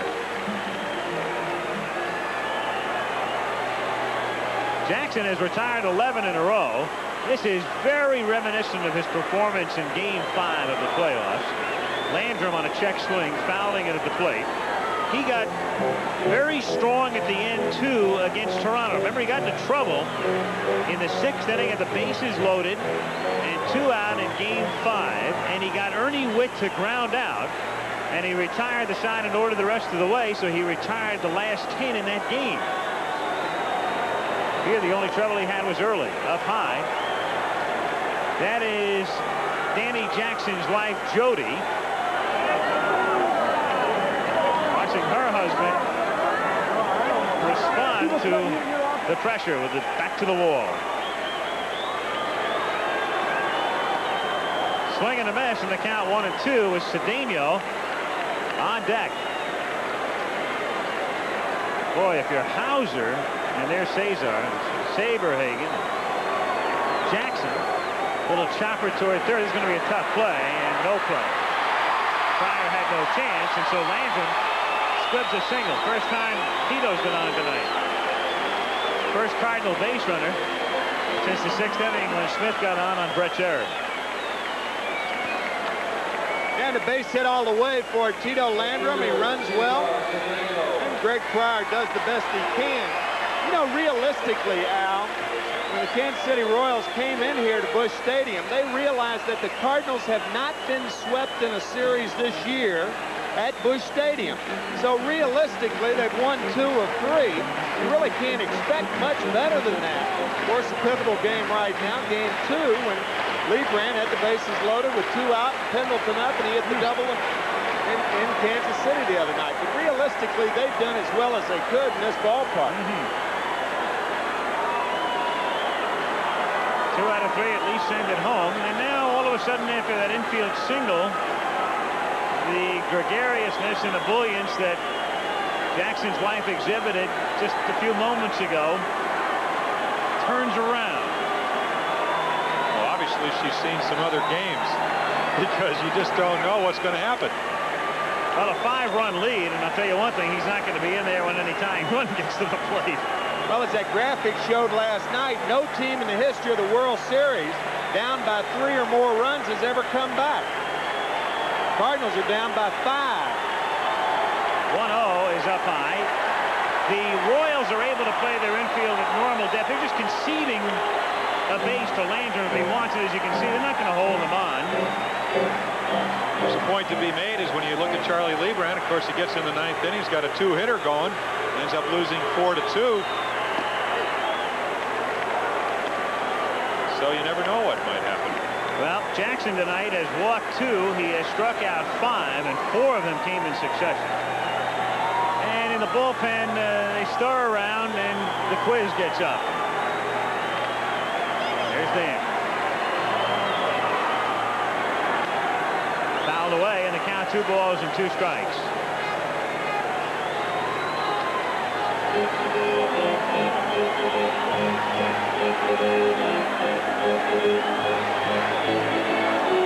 Situation where at first base, Steve Balboni is well back. Tito Landrum can go anytime, really stay out of a double play. I don't know if that's the kind of move you do. They're almost giving him the second base. Cedeno hits a high fly ball to center field. Willie Wilson and Sheridan, and it's Sheridan making the catch. And there are 2 down with Landrum at first base. So the Cards are down to their final out. I suppose there'll be sort of a mixed response by the crowd at the end of the game after the initial sort of sigh or whatever. I would imagine they would give the Cardinals, or at least some of them here, a pretty good ovation, in as much as this is the end of the season at Busch Stadium, one way or another. May not have ended the way they want it, but great fans here in St. Louis. They've always been appreciative of good baseball, and the Cardinals have given them a terrific season. Pendleton is 0 for 3.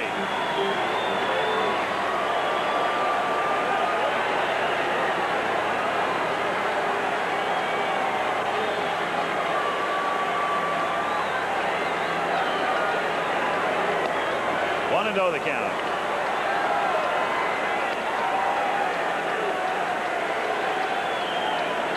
So a 6th game looms 8 o'clock Eastern time at Royal Stadium.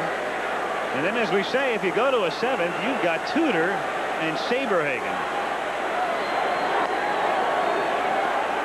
2-0 the count.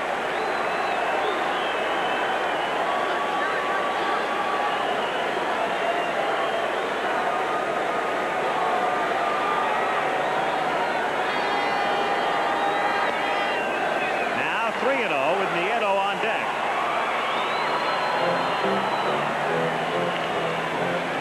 Jackson has not walked a man since the 3rd inning. That was the inning the Cardinals left the bases loaded. 3-1. You mentioned Game 7. If it does go to Game 7, Danny Jackson probably will get the first call in the bullpen if Saberhagen falters a bit. He will have had 2 days rest by then.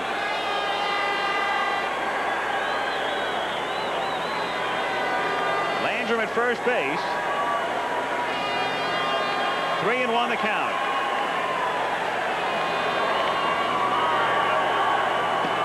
And ball 4. So first and second, a mild little stirring here in the bottom of the 9th inning. And Tom Nieto is the batter. 0 for 3. 122 pitches. 5-run lead for Kansas City. And Al, your point about those tack-on runs in the 8th and 9th innings kind of come into play. It's a 4-1 ball game. Quisenberry may be in there, and the Cardinals would probably send up a power hitter, Van Slyke or somebody like that. And Quisenberry's had trouble with left-handed hitters all year. Singletons in the 8th and 9th have turned out to be mildly important at the moment. 1-0 the count. If you're Danny Jackson, get 2 outs. The biggest thing that you have to worry about, number 1, talked about the amount of pitches. As Jim Sundberg goes out to the mound, you don't want to overthrow.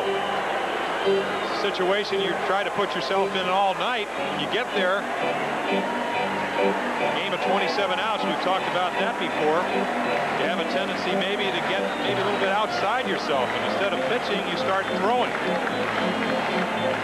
So Danny Jackson trying to wrap it up, trying to create a sixth game against Saturday night, 8 o'clock Eastern time.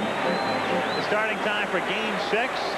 Charlie Leibrandt, so magnificent last Sunday, pitching against Danny Cox. A strike, and the count is 1-1.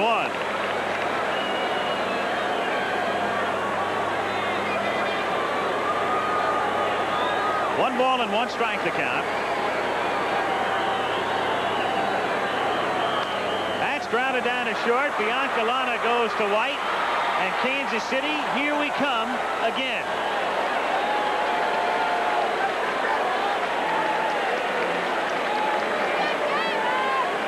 Danny Jackson gave up a run in the first. Dick Hauser watches his team take 2 out of 3 here. And this series may be just heating up. Royal Stadium will be the scene on Saturday, and we'll be back to Busch in a moment. At Campbell, we think you should get a satisfying meal no matter when you eat. Good morning, Miller. Good night, Lazinski. That's why we pack every can of chunky soup with so many big pieces of solid food. Big chunks of beef, chicken, vegetable, even seafood. Have a nice day. Yeah. So Chunky not only satisfies a hearty appetite. Dr. Lazinski to OR stat. It also helps you work up another one. Chunky, the soup that eats like a meal. Out on the town, flying around, pizzas disappear. Now you're talking Friday night. Now you're talking beer. Now you're talking good times, and Stroh's is spoken here. Stroh Light, smooth, refreshing, less filling. Now you're talking Stroh's. Now you're talking beer. Now you're talking good times, and Stroh's is spoken here. Today, Chevrolet is making it fun with an international auto show. Take a look, get the feel. See the world from behind the wheel. Come and be a part of it all. Today, Chevrolet introduces your next small car. It's designed for high quality, high affordability, and fun. This year, more than 750,000 Americans will buy a small car at your Chevy dealer's International Auto Show. Shouldn't you? Drive today, Chevy. Live today, Chevy. Chevy. Tuesday. Pretty dress. Well, thank you. Hi, Wally. Angela's date falls for Mona. What a great sweater. Who's the Boss returns Tuesday. Cardinals now lead the series 3-2, and let's join Reggie Jackson. Thank you very much, Al. A superb performance from Danny Jackson, my namesake. Danny, in the National League playoffs, in the American League playoffs, your team was down 3-1. You came up with a superb performance. And tonight, the same thing. Same thing in the first game of the World Series. Ever since you pitched against the Angels the last week of the season, you've been in a great groove. Well, I've had a good groove that I would like to be in when I'm pitching, and I think I concentrate a little bit more when the pressure's on us and we're got our backs to the wall. I try to concentrate a lot harder and get the pitches where I want to. If you get to the 7th game, will you be in the bullpen? I probably will be in the bullpen in the 7th game, and I'll be ready to go whenever they call on me. Great effort. Thank you very much. Thank you, Reggie. George, I said earlier during the ball game, during the telecast, when you dove into the dugout, you made me proud to be a Major League Baseball player. Well, that's the way I play. I was surprised I slid that far. When Lee May tried to catch me, poked him in the eye, and I got a little blurry after a while, and that's why it took me out of the ball game. But, you know, you do it, I do it, a lot of players do it, and especially in the World Series when you're a dog like we are, and this game was so important to us, you put every effort you got into it. And even though I didn't catch the ball, it got everybody pumped up, I think. I know that the Royals have told you to take it easy and not play quite as hard as you have been in the past for fear of you getting hurt. How does your eye feel? My eye feels good. That really comes into concern, I think, with the Royals breaking up double plays. I used to get a big kick out of not hurting second baseman, but sliding in real hard and trying to intimidate him. I don't do that anymore, Reg. I don't do it, and I've played 156 ball games this year. Why do you guys play so well when you have to win a ball game? Character, I guess. It's hard to explain. That question's been asked so many times so far, and being down to you guys throughout the regular season, coming back, beating you the last week of the season, being down 3-1 to Toronto, and getting pitching performances like that from Danny Jackson helps tremendously. But I just think everybody's real poised. We were real comfortable before the game today, and we knew what we had to do, and it seems like every day our backs are up against the wall, the better we play. Thank you very much, George. Let's go back to Al. All right, thank you, Reggie. 6-1 is the final score, and so Game 6 comes your way with Lebrand facing Cox at 8 o'clock Eastern Time on Saturday night from Royal Stadium. And we'll be back to wrap it up from Busch Stadium in a moment. There's a style in your life no one could ever deny. You're on your way, moving up. You were always the one who's eager to try. You're on your way to the top, and along the way, you've always known just who you are. Where you're going, you've always known it. Where you're going, it's Michelob. Where you're going, it's exceptionally smooth Michelob. Where you're going, it's Michelob. Where you work and play, you've got it going your way. You love to share the way you feel. Michelob. Where you're going, you've always known it. Where you're going, it's Michelob. Where you're going, it's Michelob. Recently, a young father heard some unexpected news. A college education may cost $140,000. He called Merrill Lynch. Does the plan you set up cover me? I'll look into it. Fixed income portion covers college. And get me investor support in New York. Ron, I need research opinions on these stocks. Well, the analyst is checking that company. You've gotten sales and revenues up. Good. This is what we needed. Don't change a thing. More resources, better solutions. Merrill Lynch people, a breed apart. Our warmest thanks to Alan Roth, Steve Hurd for a great job. As you look at the final score again, Kansas City 6 and St. Louis 1. Be sure to join us Saturday night, 8 o'clock Eastern Time, Game 6 of the World Series. It will be Danny Cox for St. Louis and Charlie Lebrand for the Royals. Also be with us on Saturday afternoon at 3 Eastern Time, CFA College Football. You'll see either second-ranked Penn State take on West Virginia or third-ranked Nebraska battle Colorado. ABC's exclusive presentation of the 1985 World Series has been brought to you by Chevrolet. It's 1986 at your Chevy dealers now. Live today's Chevy. By Old Milwaukee and Old Milwaukee Light. It doesn't get any better than this. By Goodyear, makers of the great performing all-season radial vector. And by Hyatt Hotels. Don't you wish you were here for a touch of Hyatt? Be sure to join ABC later tonight for Nightline, coming up after your late local news, except on the West Coast, where it'll be seen at its regular time. Travel arrangements made through a promotional fee paid by United Airlines. United is the only airline to serve all 50 states. See you Saturday.